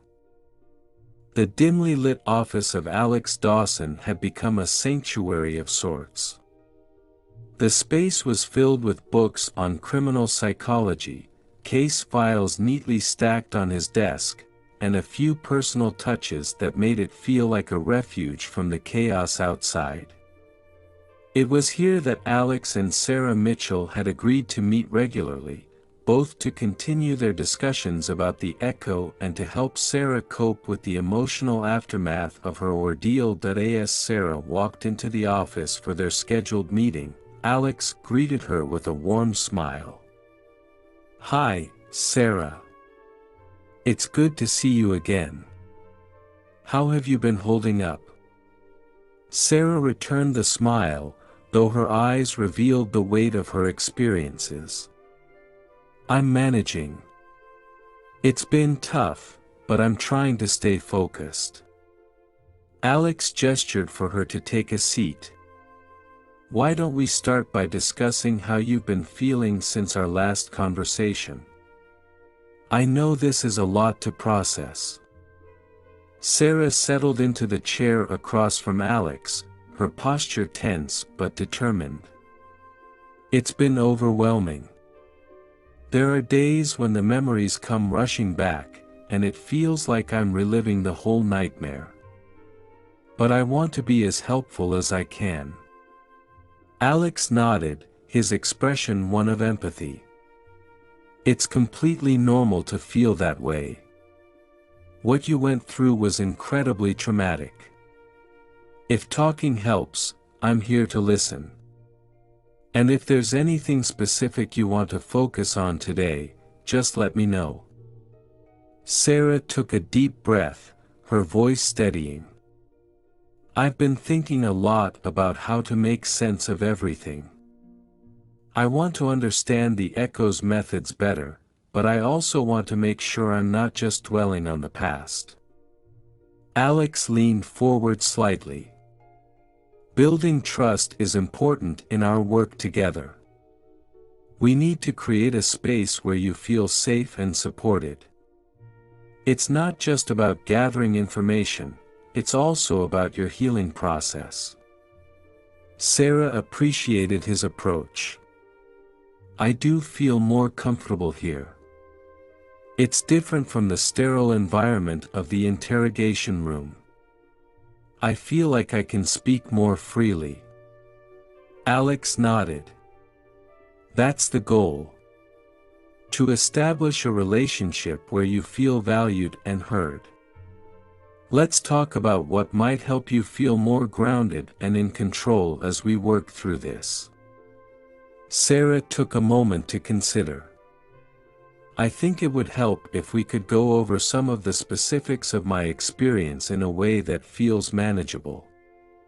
It's hard to discuss everything at once, and breaking it down might make it less overwhelming. Alex agreed. Absolutely. We can take it step by step. Why don't we start by revisiting the details of the echo's behavior in a structured way? We can focus on one aspect at a time and build from there. As they began discussing the echo's methods in more detail, Alex guided Sarah through a series of questions and prompts designed to help her articulate her experiences without becoming overwhelmed. They focused on specific elements of the abduction process, the psychological manipulation, and any recurring patterns Sarah had observed. Sarah found that breaking down her experience into manageable parts made it easier to process and articulate. I remember that he used certain phrases or terms repeatedly. It felt like he was trying to create a specific atmosphere or mindset.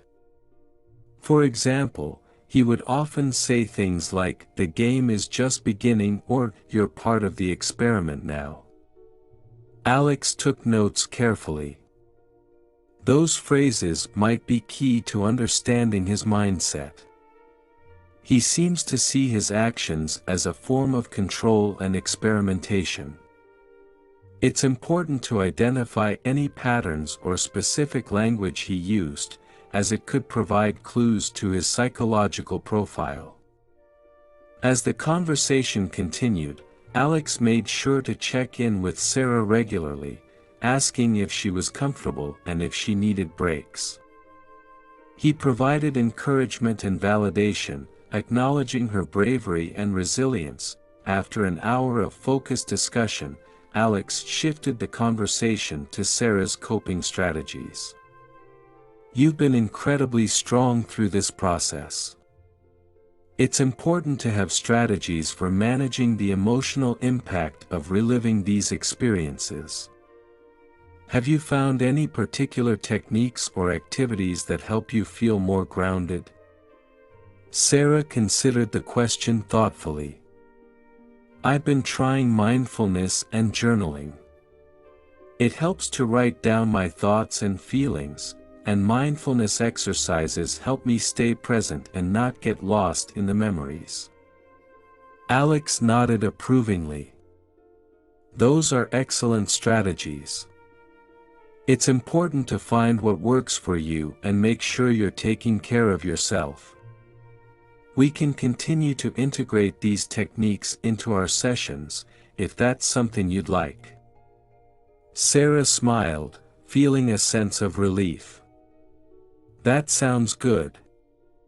I appreciate your support.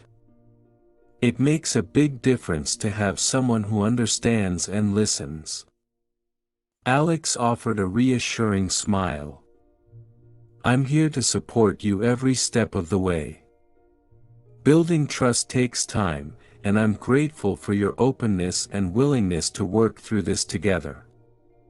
As their session concluded, Sarah felt a renewed sense of hope and purpose. The trust and understanding she had developed with Alex were invaluable, both for her personal healing and for their collaborative effort to catch the echo. Alex watched as Sarah left his office, her steps a little lighter than before. He knew that building this trusting relationship was not only crucial for solving the case but also for helping Sarah reclaim her sense of control and strength.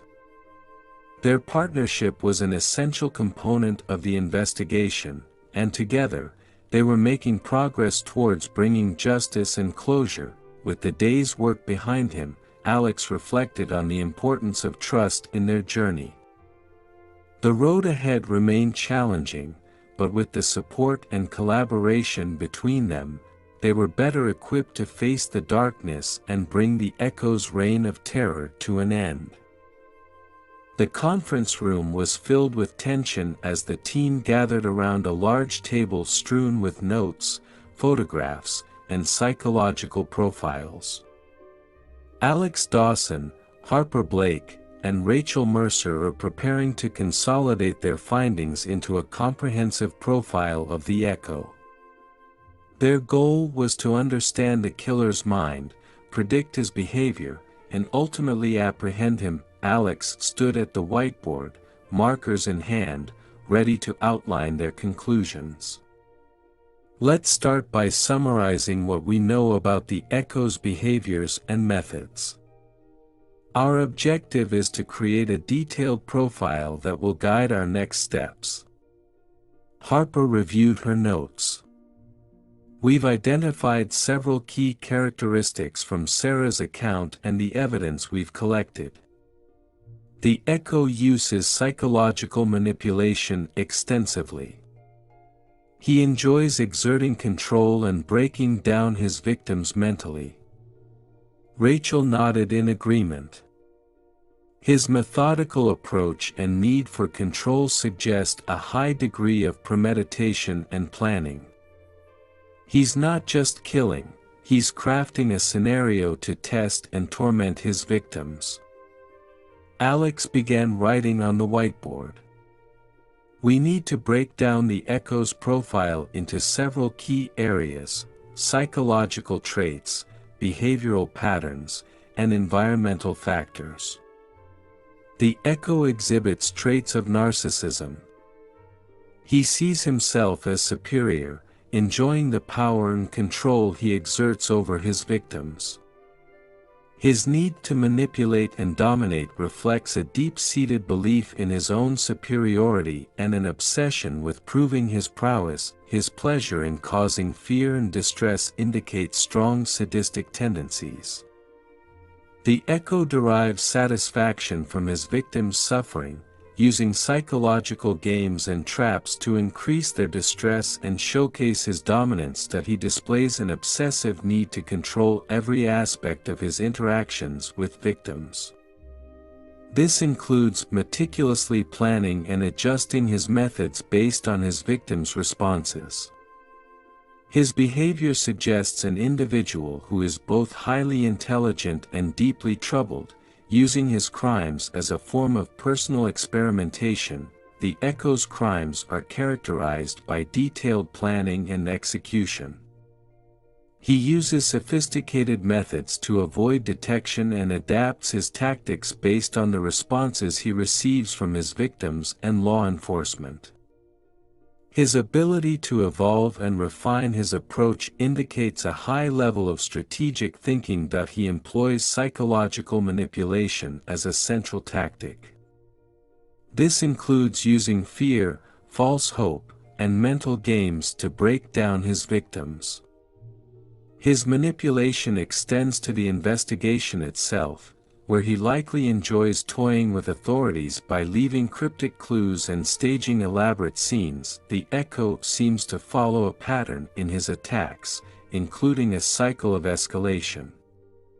He starts with smaller, less severe acts of control and gradually increases the intensity of his psychological torment. This pattern suggests a need for escalating stimulation and validation of his perceived superiority. The echo targets individuals who are vulnerable or going through personal crises. He seems to select victims based on their emotional or psychological state, which he perceives as a means to maximize his control and manipulation. He creates elaborate psychological spaces, such as the games he plays with his victims. These spaces are carefully constructed to amplify the victim's fear and sense of helplessness. His use of physical spaces shows a meticulous attention to detail, with each environment tailored to his psychological manipulation techniques. His fascination with psychology and criminology suggests that he sees his crimes as a form of intellectual challenge. This interest indicates a highly educated and possibly well-read individual, who is both knowledgeable about and skilled in the art of psychological manipulation. Rachel reviewed the profile on the whiteboard. This profile gives us a clearer picture of who the Echo is and how he operates. His narcissism and sadistic tendencies make him particularly dangerous. His methodical planning and psychological manipulation are key to understanding his next moves. Alex agreed. Now that we have this profile, we need to use it to anticipate his behavior. We should focus on identifying patterns that align with his psychological needs and finding environments or situations where he might seek to assert his control. Harper added, we should also consider how the Echo might react to our investigation. He's likely to be aware of the pressure we're putting on him and may try to manipulate the situation further. We need to be prepared for his attempts to divert our attention or escalate his activities. Alex nodded, concluding the meeting. Let's use this profile to guide our next steps. We'll need to focus on predicting his actions, analyzing any new evidence through the lens of this profile, and tightening our investigation to capture him before he can strike again. The team dispersed with a renewed sense of purpose. They had constructed a detailed profile of the Echo that provided crucial insights into his behavior and motivations. With this knowledge, they were better equipped to anticipate his actions and devise strategies to bring him to justice. As the investigation continued, the profile would serve as a foundational tool, helping the team stay one step ahead of the killer. The road ahead remained challenging, but with a clear understanding of the Echo's mind and methods, they were more determined than ever to end his reign of terror and protect future victims from his twisted game. The conference room was abuzz with activity as Alex Dawson, Harper Blake, and Rachel Mercer gathered around a large map and timeline that had been meticulously constructed over weeks of investigation. The room was illuminated by the soft glow of overhead lights, and the walls were covered with pinned photographs, crime scene reports, and detailed notes.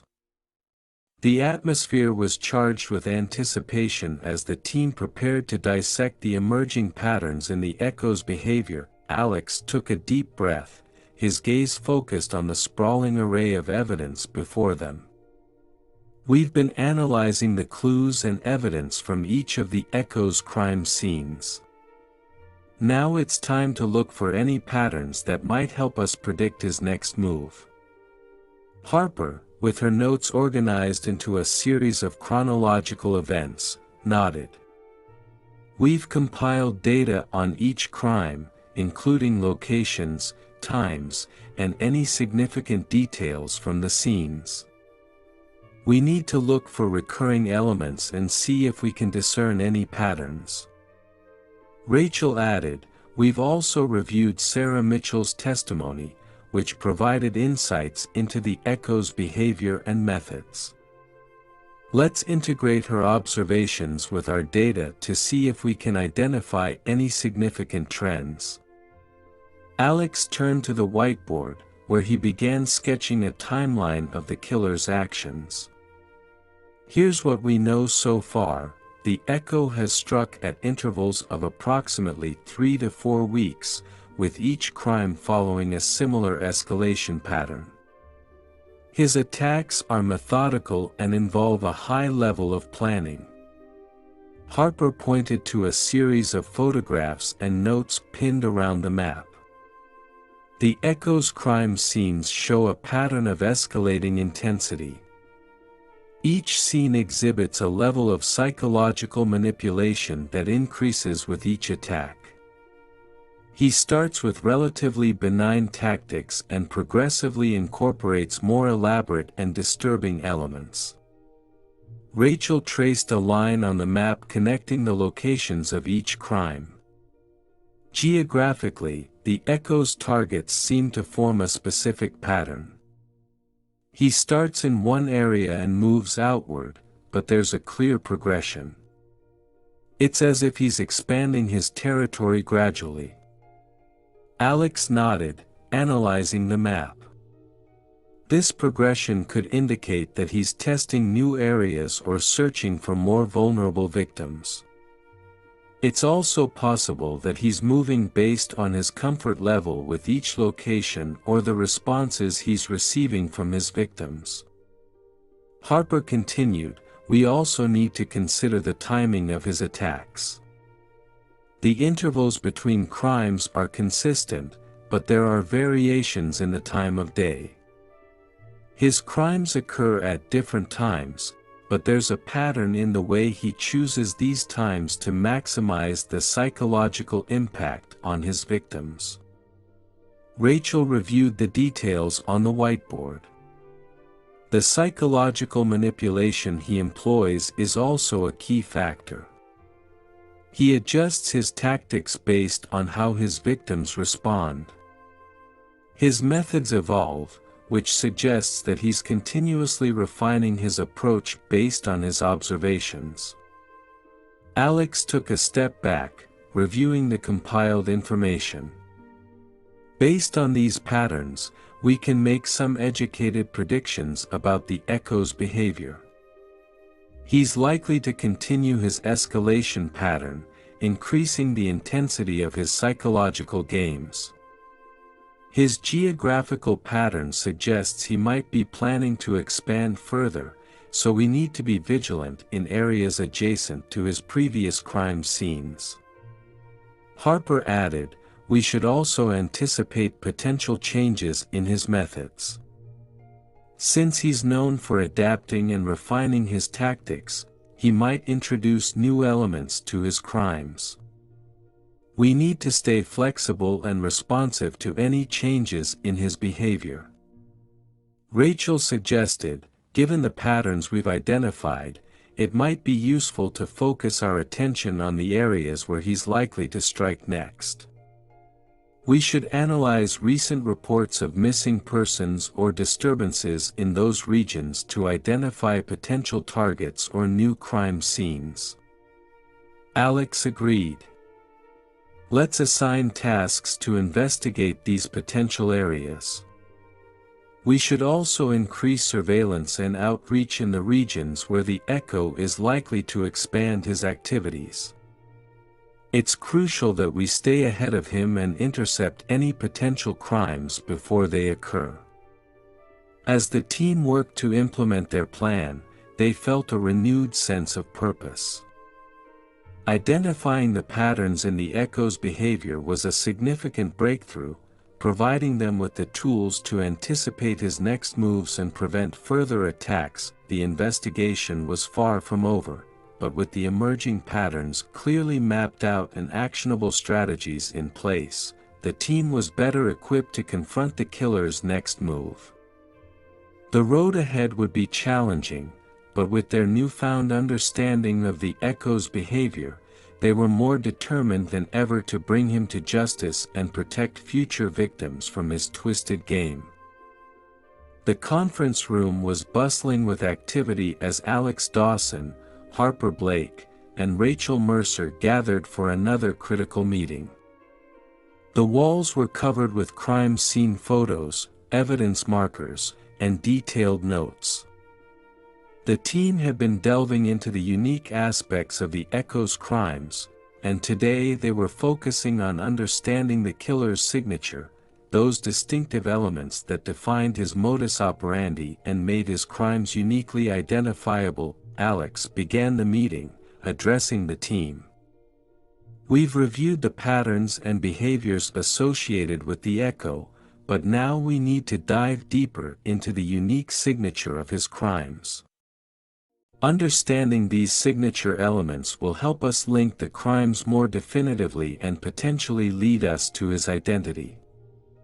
Rachel spread out a series of crime scene photographs on the table. Each crime scene has its own distinct features, but there are certain recurring elements that seem to be the Echo's signature. Identifying these can provide crucial insights into his personal motivations and methods. Harper added, "The signature is what makes the Echo's crimes stand out from others. It's often something that reflects his personal preferences or psychological needs. We need to pinpoint these unique aspects to form a clearer picture of who he is." Alex pointed to a series of photographs depicting the crime scenes. One of the most consistent elements across all the scenes is the elaborate setup. The Echo doesn't just commit murder, he creates an entire environment designed to inflict maximum psychological torment. This includes the arrangement of the crime scene, the use of symbols, and the methods of manipulation. Rachel highlighted one photograph. At each scene, there's a specific arrangement of objects or symbols. For example, he often places certain items in a particular order or uses specific motifs. These symbols seem to have a personal significance to him, as if they're part of his twisted signature. Harper noted, he also uses distinctive methods of psychological manipulation. In one case, he left a cryptic message written in blood. In another, he staged a scene to make the victim believe they were being watched. These methods are not random, they're carefully chosen to elicit fear and control. Alex nodded. "Let's compile a list of these signature elements. We need to categorize them to understand their significance and see if they reveal anything about the Echo's personal history or psychological state." The team worked together to create a comprehensive list of the Echo's signature elements. The Echo arranges crime scenes with meticulous detail, using objects, symbols, and configurations to create a specific psychological effect. Each arrangement appears to be carefully crafted to reflect his state of mind and the intended message to his victims. Common motifs, such as symbols or phrases, appear consistently at crime scenes. These symbols may have personal or psychological significance to the Echo, providing clues to his motivations or background. The Echo employs elaborate psychological games and manipulations. This includes staged scenes, cryptic messages, and scenarios designed to induce maximum fear and distress in his victims. Each crime scene features specific methods of control, such as restraints, traps, or psychological tactics designed to reinforce the Echo's dominance and power over his victims. Personal items or references appear at each crime scene, such as photographs, letters, or other objects that seem to hold sentimental value. These touches may provide insights into the Echo's personal life or emotional state. Rachel reviewed the compiled list. These signature elements are not just about the crimes themselves, they also provide a window into the echo's mind. Understanding his personal motivations and psychological needs can help us predict his behavior and potentially lead us to him. Harper added, "We should also analyze any available information on the echo's background or personal history. These signatures might be tied to specific experiences or influences in his life. Looking into his past could reveal connections to the symbols or methods he uses." Alex agreed. "We need to continue gathering information and conducting interviews that could provide more context for these signature elements. It's also important to keep an eye out for any new patterns or changes in his signature as we move forward." The team concluded their meeting with a renewed focus on the unique aspects of the echo's crimes.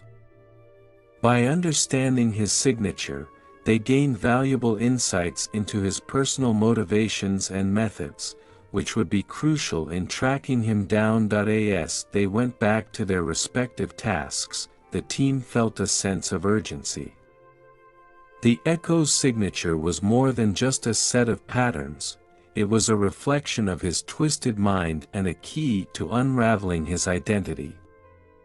With this knowledge, they were better equipped to anticipate his next move and bring him to justice before he could inflict further harm. The investigation into the echo had reached a critical juncture.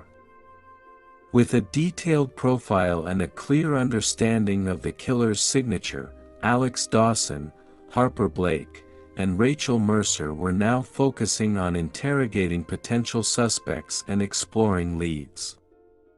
However, the process was proving to be more challenging than anticipated, and the team faced numerous dead ends as they tried to piece together the puzzle. The interrogation room was stark and functional, with a single table in the center and two chairs facing each other. The room's atmosphere was tense, and the only sound was the quiet hum of the fluorescent lights overhead. Alex and Harper were preparing for their next round of interrogations. Each suspect a potential link to the echo. Michael Simmons, a local resident with a history of petty crimes, was brought in for questioning. His involvement in a few minor offenses made him a person of interest, though there was little evidence linking him directly to the echo. Alex began the interrogation, his tone calm but firm. "Michael, we're investigating a series of serious crimes in the area. We've found some connections between your activities and our case. Can you tell us about your whereabouts on the dates of these incidents?" Michael fidgeted nervously, avoiding eye contact. "I don't know anything about those crimes. I was just working my usual job. I don't see how I could be involved." Harper leaned in, showing a photograph from one of the crime scenes. "This photograph shows a similar pattern of behavior to what we've seen in your previous offenses. Do you recognize this?" Michael glanced at the photo but shook his head. "No, I don't recognize it. I'm telling you, I don't have anything to do with this." Despite their best efforts, Michael's alibi checked out, and they couldn't find a concrete connection to the echo.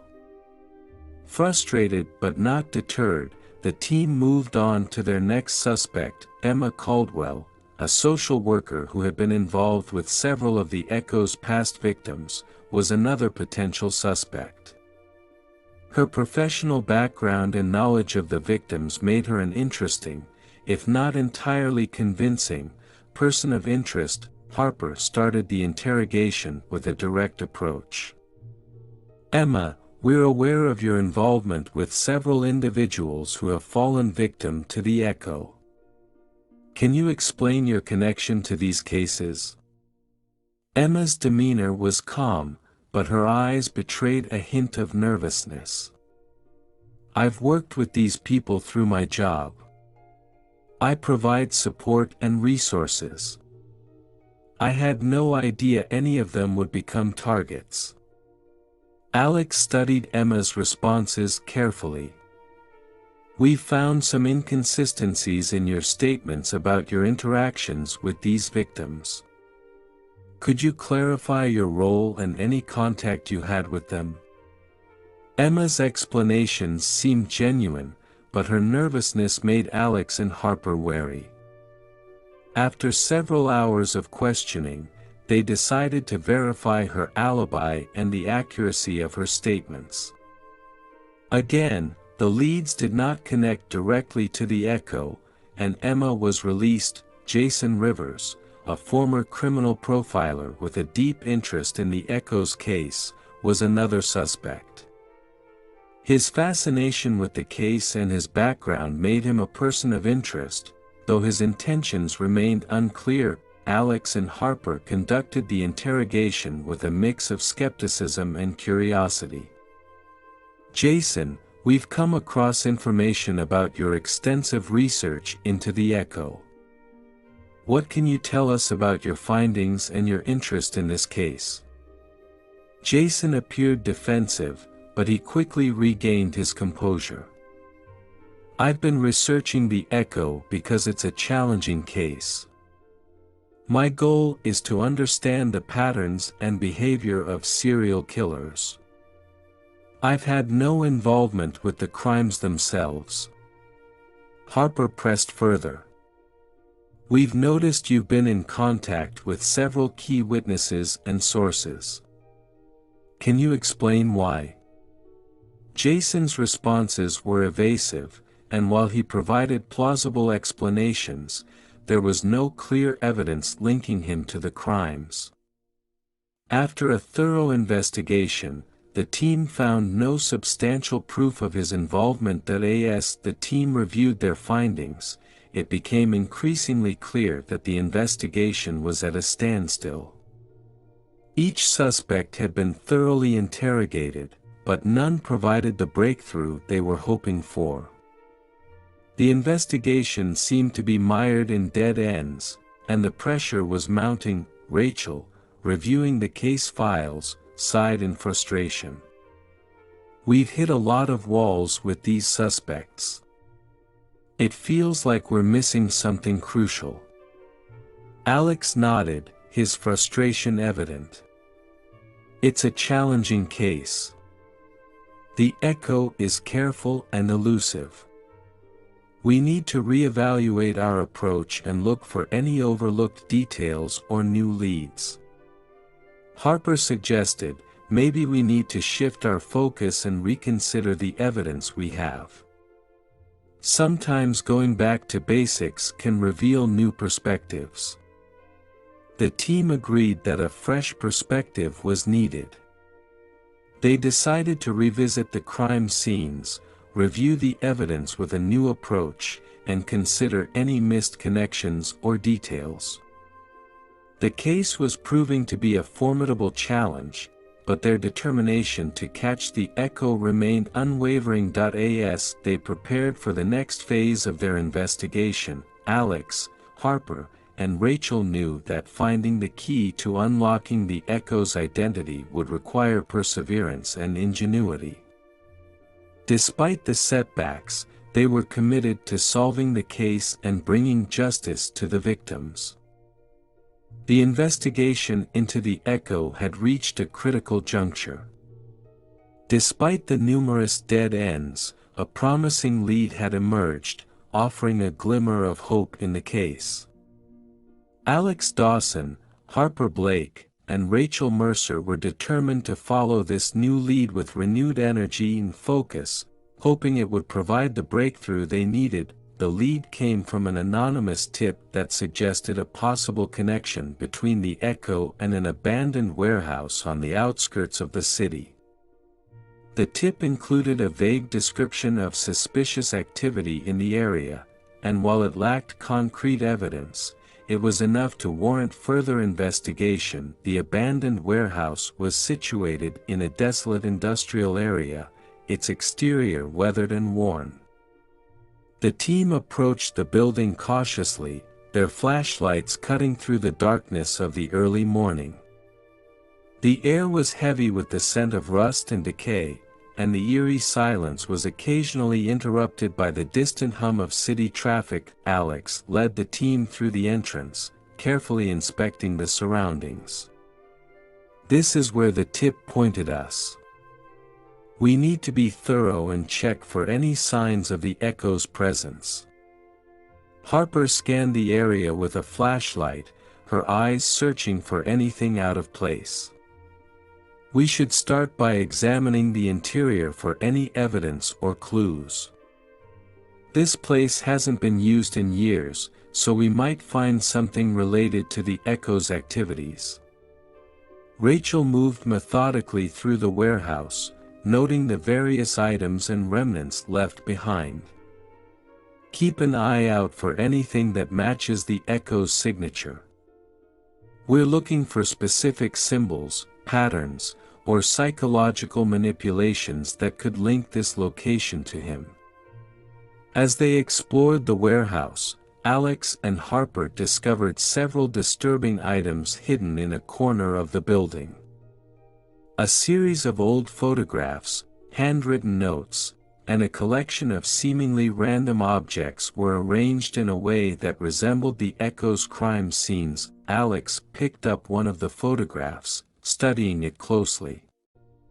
"These photos are of people who resemble the echo's past victims. They seem to have been carefully selected and displayed here." Harper examined the handwritten notes scattered across the floor. The notes contain cryptic messages and references to past crimes. They're consistent with the psychological manipulation we've seen in the echo's crimes. Rachel noticed a hidden compartment in the wall and carefully opened it. Inside, she found a series of detailed maps with annotations and markings. These maps show locations that correspond to the crime scenes. It looks like the Echo was planning something big. The discovery of these items was a significant breakthrough. The warehouse contained crucial evidence linking it to the Echo's activities, providing a tangible connection that could help advance the investigation. Back at the investigation headquarters, the team gathered to analyze the evidence they had collected from the warehouse. Alex reviewed the photographs and notes, piecing together the connections. These photographs and notes provide a detailed insight into the Echo's mindset and planning. We need to decipher the messages and understand their significance. Harper focused on the maps and annotations. The maps show a clear pattern of locations. We should cross-reference these with the known crime scenes and any new potential targets. The Echo's planning seems to be extensive, and these maps could reveal his next move. Rachel worked on organizing the handwritten notes. The messages in these notes may provide clues to the Echo's psychological tactics. We need to analyze them for any recurring themes or patterns that could help us predict his actions. As the team worked late into the night, they began to see a clearer picture of the Echo's plans. The evidence from the warehouse offered valuable insights into his methods and intentions, providing a critical lead in the investigation. With the new evidence in hand, Alex, Harper, and Rachel were able to make several important connections. The maps indicated potential new crime scenes, and the notes revealed patterns in the Echo's psychological manipulation. Alex addressed the team with a sense of urgency. We have a significant lead here. The evidence from the warehouse not only connects this location to the Echo but also provides us with potential new targets. We need to act quickly to prevent further crimes. Harper agreed. We should focus on the locations identified in the maps and increase surveillance in those areas. It's also important to keep a close watch on any individuals who might fit the echo's profile. Rachel added, we should continue analyzing the notes and messages for any additional insights. The more we understand about his psychological tactics, the better we can anticipate his next moves. The team prepared to implement their new strategies, focusing their efforts on the locations indicated by the maps and remaining vigilant for any signs of the echo's activities. The promising lead from the warehouse had given them a renewed sense of purpose, and they were determined to use the evidence to break the case wide open. As they set out to follow the trail and apprehend the echo, the team knew that their efforts were crucial in preventing further attacks and bringing the elusive killer to justice.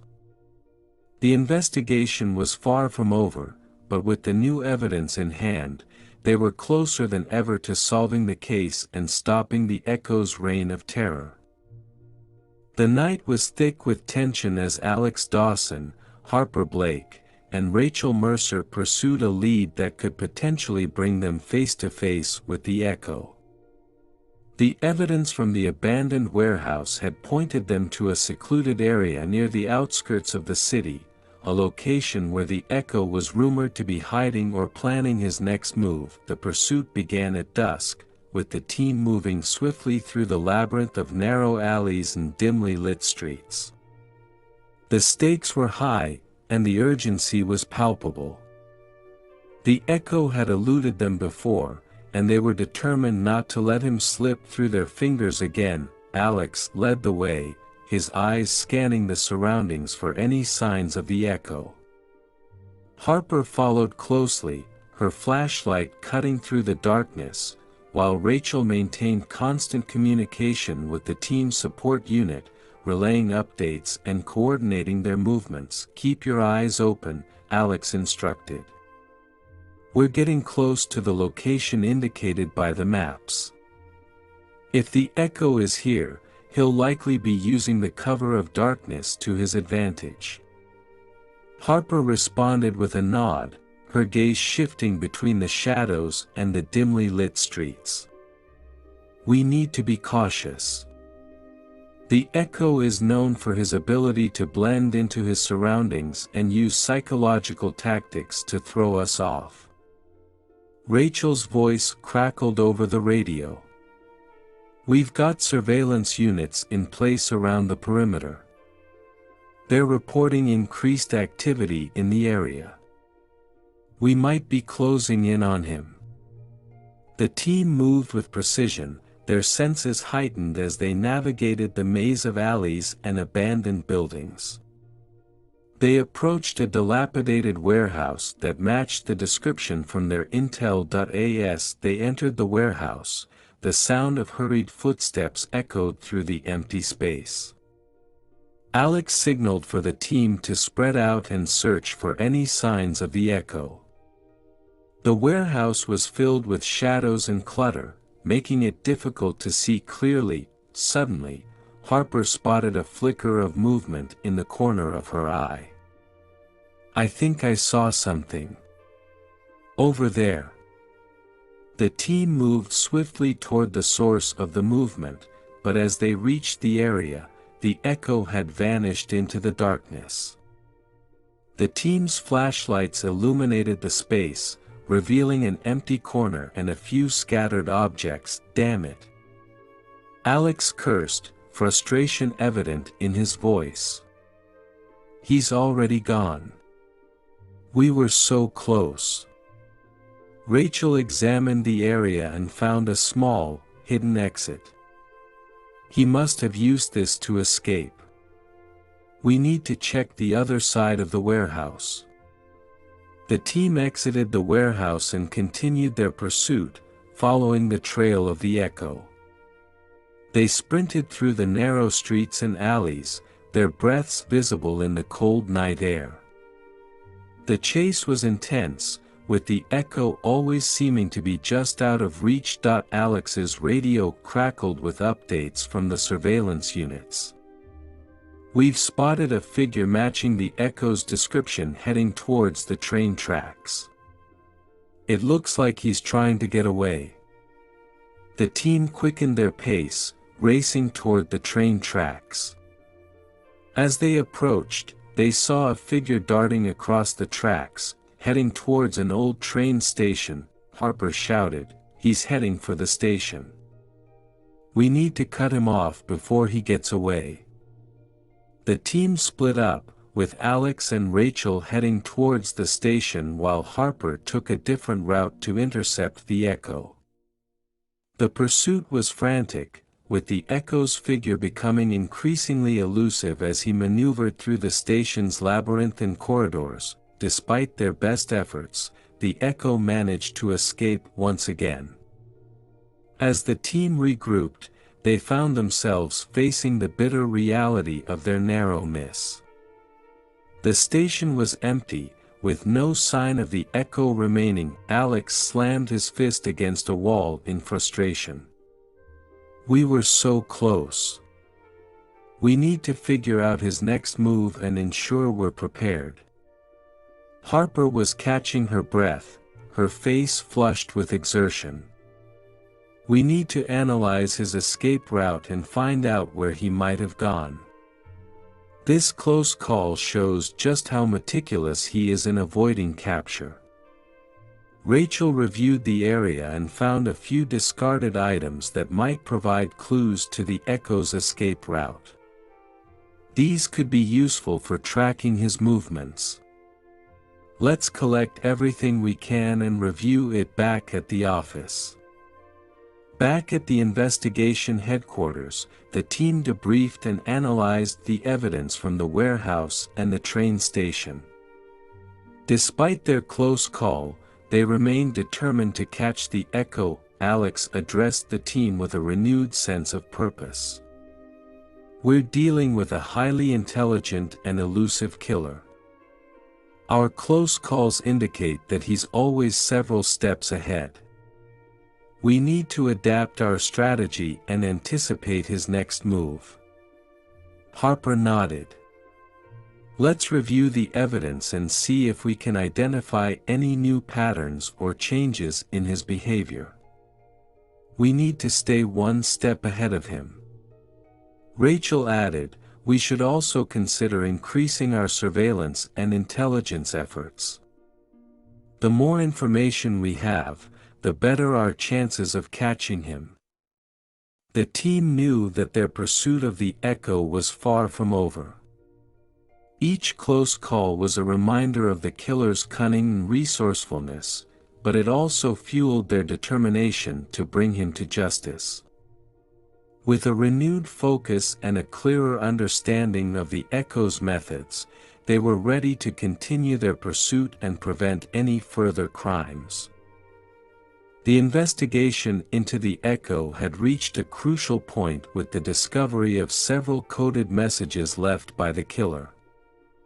These messages, found in the abandoned warehouse, were cryptic and enigmatic, reflecting the echo's twisted mind and psychological manipulations. Alex Dawson, Harper Blake, and Rachel Mercer knew that deciphering these codes could provide critical insights into the killer's plans and help them catch him before he struck again. The team gathered in their office, surrounded by the coded messages and evidence collected from the warehouse. The walls were covered with maps, crime scene photos, and notes, creating an intricate web of connections and clues. Rachel, the team's expert in decoding and linguistics, examined the messages carefully. These codes are complex and appear to use a combination of symbols, numbers, and letters. We need to identify the key to understanding them. Alex joined Rachel at the table, pointing to one of the coded messages. This message contains a series of symbols and numbers. We've seen similar patterns in past crime scenes.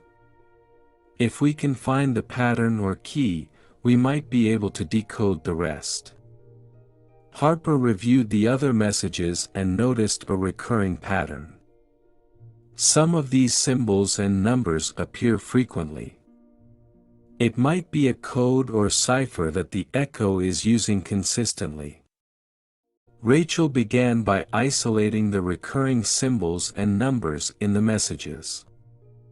She created a frequency chart to identify which symbols and numbers appeared most often. Let's start with the assumption that these symbols represent letters or words. We need to find a correlation between the symbols and the letters of the alphabet. Harper examined the symbols and compared them to known ciphers. This could be a substitution cipher or a more complex code. We should also consider the possibility of a multi-layered cipher. Rachel worked diligently, testing various decryption methods. She used a combination of frequency analysis, pattern recognition, and known ciphers to crack the code. I'm starting to see a pattern emerge. If we map the symbols to letters based on frequency, we might be able to decipher the messages. After hours of analysis, Rachel finally made a breakthrough. I've managed to decode part of the message. It reads, "The next game begins where the sun sets." The team gathered around as Rachel decoded more of the messages. It looks like the echo is using these messages to taunt us and reveal his next target. The decoded message indicates a location associated with the setting sun. Alex reviewed the decoded message. We need to interpret the location reference. If the echo is referring to a place where the sun sets, it could be a specific landmark or area known for its sunset views. Harper added, we should cross-reference this with locations in the city that fit the description. We also need to consider any recent activities or sightings in those areas. The team researched potential locations that matched the description of where the sun sets. They focused on landmarks, parks, and other areas with prominent sunset views. After analyzing the options, they identified a popular spot overlooking the city skyline as a potential target. Rachel double-checked the decoded messages for any additional clues. The messages also mentioned something about where the shadows fall. This could indicate a specific part of the location or a time when the shadows are longest. Alex decided to focus their efforts on the identified location. We'll set up surveillance at the sunset spot and monitor it for any signs of the echo's presence.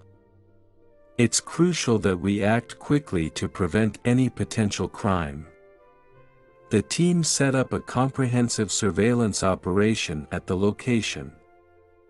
They deployed cameras, undercover agents, and communication devices to ensure they could monitor the area effectively. As they prepared for the operation, Alex addressed the team with a sense of urgency. This is a critical moment in the investigation. The decoded messages have given us a lead, but we need to stay vigilant. The echo is highly intelligent and unpredictable. Harper and Rachel nodded in agreement. We'll keep a close watch and be ready to act if the echo shows up. We need to be prepared for anything. The team took their positions and began monitoring the location. The sunset spot was a popular area, with people enjoying the view and taking photographs. The team had to be discreet to avoid drawing attention. As the sun began to set, the team remained alert, scanning the crowd for any signs of the echo. The minutes ticked by, and the anticipation grew. They were on high alert, ready to respond to any developments. Despite their best efforts, the surveillance operation did not yield immediate results. The echo did not appear at the location, and the team had to reevaluate their approach.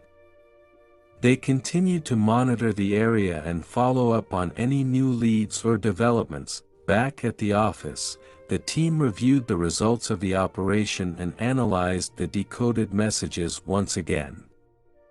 Alex, Harper, and Rachel knew that the echo was a master of evasion and psychological manipulation.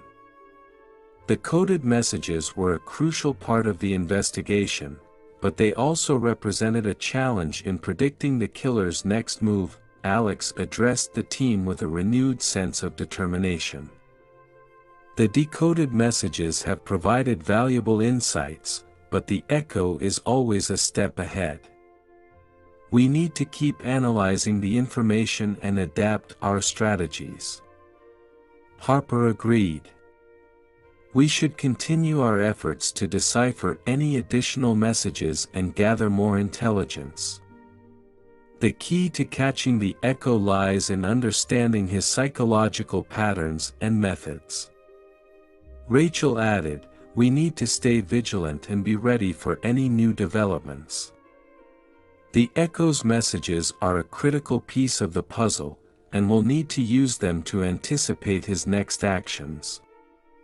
The team's resolve was stronger than ever. Despite the challenges and setbacks, they remained committed to solving the case and bringing the echo to justice. The decoded messages had provided valuable information, and they were determined to use it to track down the elusive killer and prevent further crimes. The investigation into the echo had entered a critical phase. Despite their relentless efforts, the team had faced numerous challenges and setbacks. However, a new piece of evidence had surfaced, offering a glimmer of hope and a potential breakthrough in the case. The breakthrough came unexpectedly when Rachel Mercer received a call from a local journalist who had uncovered a lead. The journalist had been following the case closely and had stumbled upon a new piece of evidence that seemed to connect the echo to a recent, seemingly unrelated event. Rachel met with the journalist at a quiet cafe, where they reviewed the evidence together. The journalist handed over a small, inconspicuous notebook, filled with handwritten notes and sketches. I came across this notebook in an abandoned storage unit. It seemed out of place and had some disturbing content that might be related to the echo. Rachel examined the notebook carefully, her eyes scanning the pages for any relevant information. The notes were fragmented and disjointed, but they contained references to places, dates, and descriptions that seemed to align with the echo's patterns. Among the pages, Rachel found a cryptic message that stood out. It was written in a hurried, almost frantic manner, and included a series of numbers and symbols. This message seems to be a code or a clue. We need to analyze it further to understand its significance. Rachel took the notebook back to the investigation headquarters, where Alex Dawson and Harper Blake were waiting. She presented the new evidence to them, and they began to analyze the contents of the notebook. Harper studied the message closely. The numbers and symbols could be a clue to a location or event. We should compare this with our existing data and see if it matches any known patterns. Alex agreed. Let's focus on the locations and dates mentioned in the notebook. We might find a connection to recent or upcoming events that could provide us with a lead on the echo's next move. The team reviewed the information from the notebook, cross-referencing it with their existing evidence. They noted several locations and dates that aligned with the echo's known patterns of behavior. Rachel made a critical observation. One of the locations mentioned in the notebook is a public park that's scheduled to host a large event next weekend. This could be a potential target for the Echo. Harper added, the event at the park is expected to attract a large crowd. If the Echo is planning to strike, this could be his next target. We need to prepare for it and increase our surveillance in the area. Alex decided to act on the new lead immediately. We'll set up a detailed surveillance operation at the park. Our priority is to monitor the area closely and identify any suspicious activity. We need to prevent any potential crime and catch the Echo before he can execute his plan. The team worked tirelessly to prepare for the upcoming event at the park. They coordinated with local law enforcement and set up surveillance equipment around the park's perimeter. The operation was designed to be comprehensive, with undercover agents positioned at key locations and surveillance cameras installed to capture any unusual activity. Rachel and Harper focused on analyzing the new evidence and refining their strategy. We need to be vigilant and proactive. The Echo is known for his ability to blend into crowds and avoid detection, so we must be prepared for all possibilities. Harper added, we should also consider the possibility of multiple accomplices or distractions. The Echo might use various tactics to confuse and evade us. As the day of the event approached, the park became a hive of activity. The team was on high alert, ready to respond to any developments. The park was filled with people, vendors, and entertainers, creating a bustling environment that made it challenging to spot potential threats. Alex and Harper took their positions near the entrance, while Rachel monitored the surveillance feeds from the command center. The team communicated constantly, sharing updates and coordinating their efforts. As the event unfolded, the team remained vigilant, scanning the crowd for any signs of the Echo. They closely observed individuals who displayed suspicious behavior or matched the profiles they had developed. During the event, Alex noticed an individual acting unusually in one of the park's quieter areas. The person seemed to be taking detailed notes and observing the crowd with intense focus. Alex signaled to Harper, and they approached the individual for questioning. "Excuse me," Alex said, approaching the person. "We've noticed your behavior and need to ask you a few questions." The individual appeared nervous and evasive, providing vague answers to the team's questions. Harper conducted a thorough search and found a small, concealed device that resembled a recording or tracking device. "This could be a potential piece of evidence," Harper said, examining the device. "It might be used for surveillance or tracking. We need to analyze it further to determine its purpose." Back at the command center, Rachel examined the device and found that it contained recordings and data related to the park's layout and the event. It seemed to confirm their suspicions that the Echo, or someone associated with him, had been planning to use the event for his purposes. "This device provides crucial evidence that the Echo was indeed targeting the event," Rachel said. "We need to use this information to strengthen our security measures and prevent any potential attacks." Alex addressed the team with a sense of accomplishment. "The new lead has provided us with valuable insights and a significant breakthrough. We've managed to identify a potential threat and take action before any harm could be done." Harper agreed. "We should continue to review the evidence and stay vigilant. The Echo remains a formidable adversary, but with each piece of evidence, we're getting closer to understanding his plans and stopping him."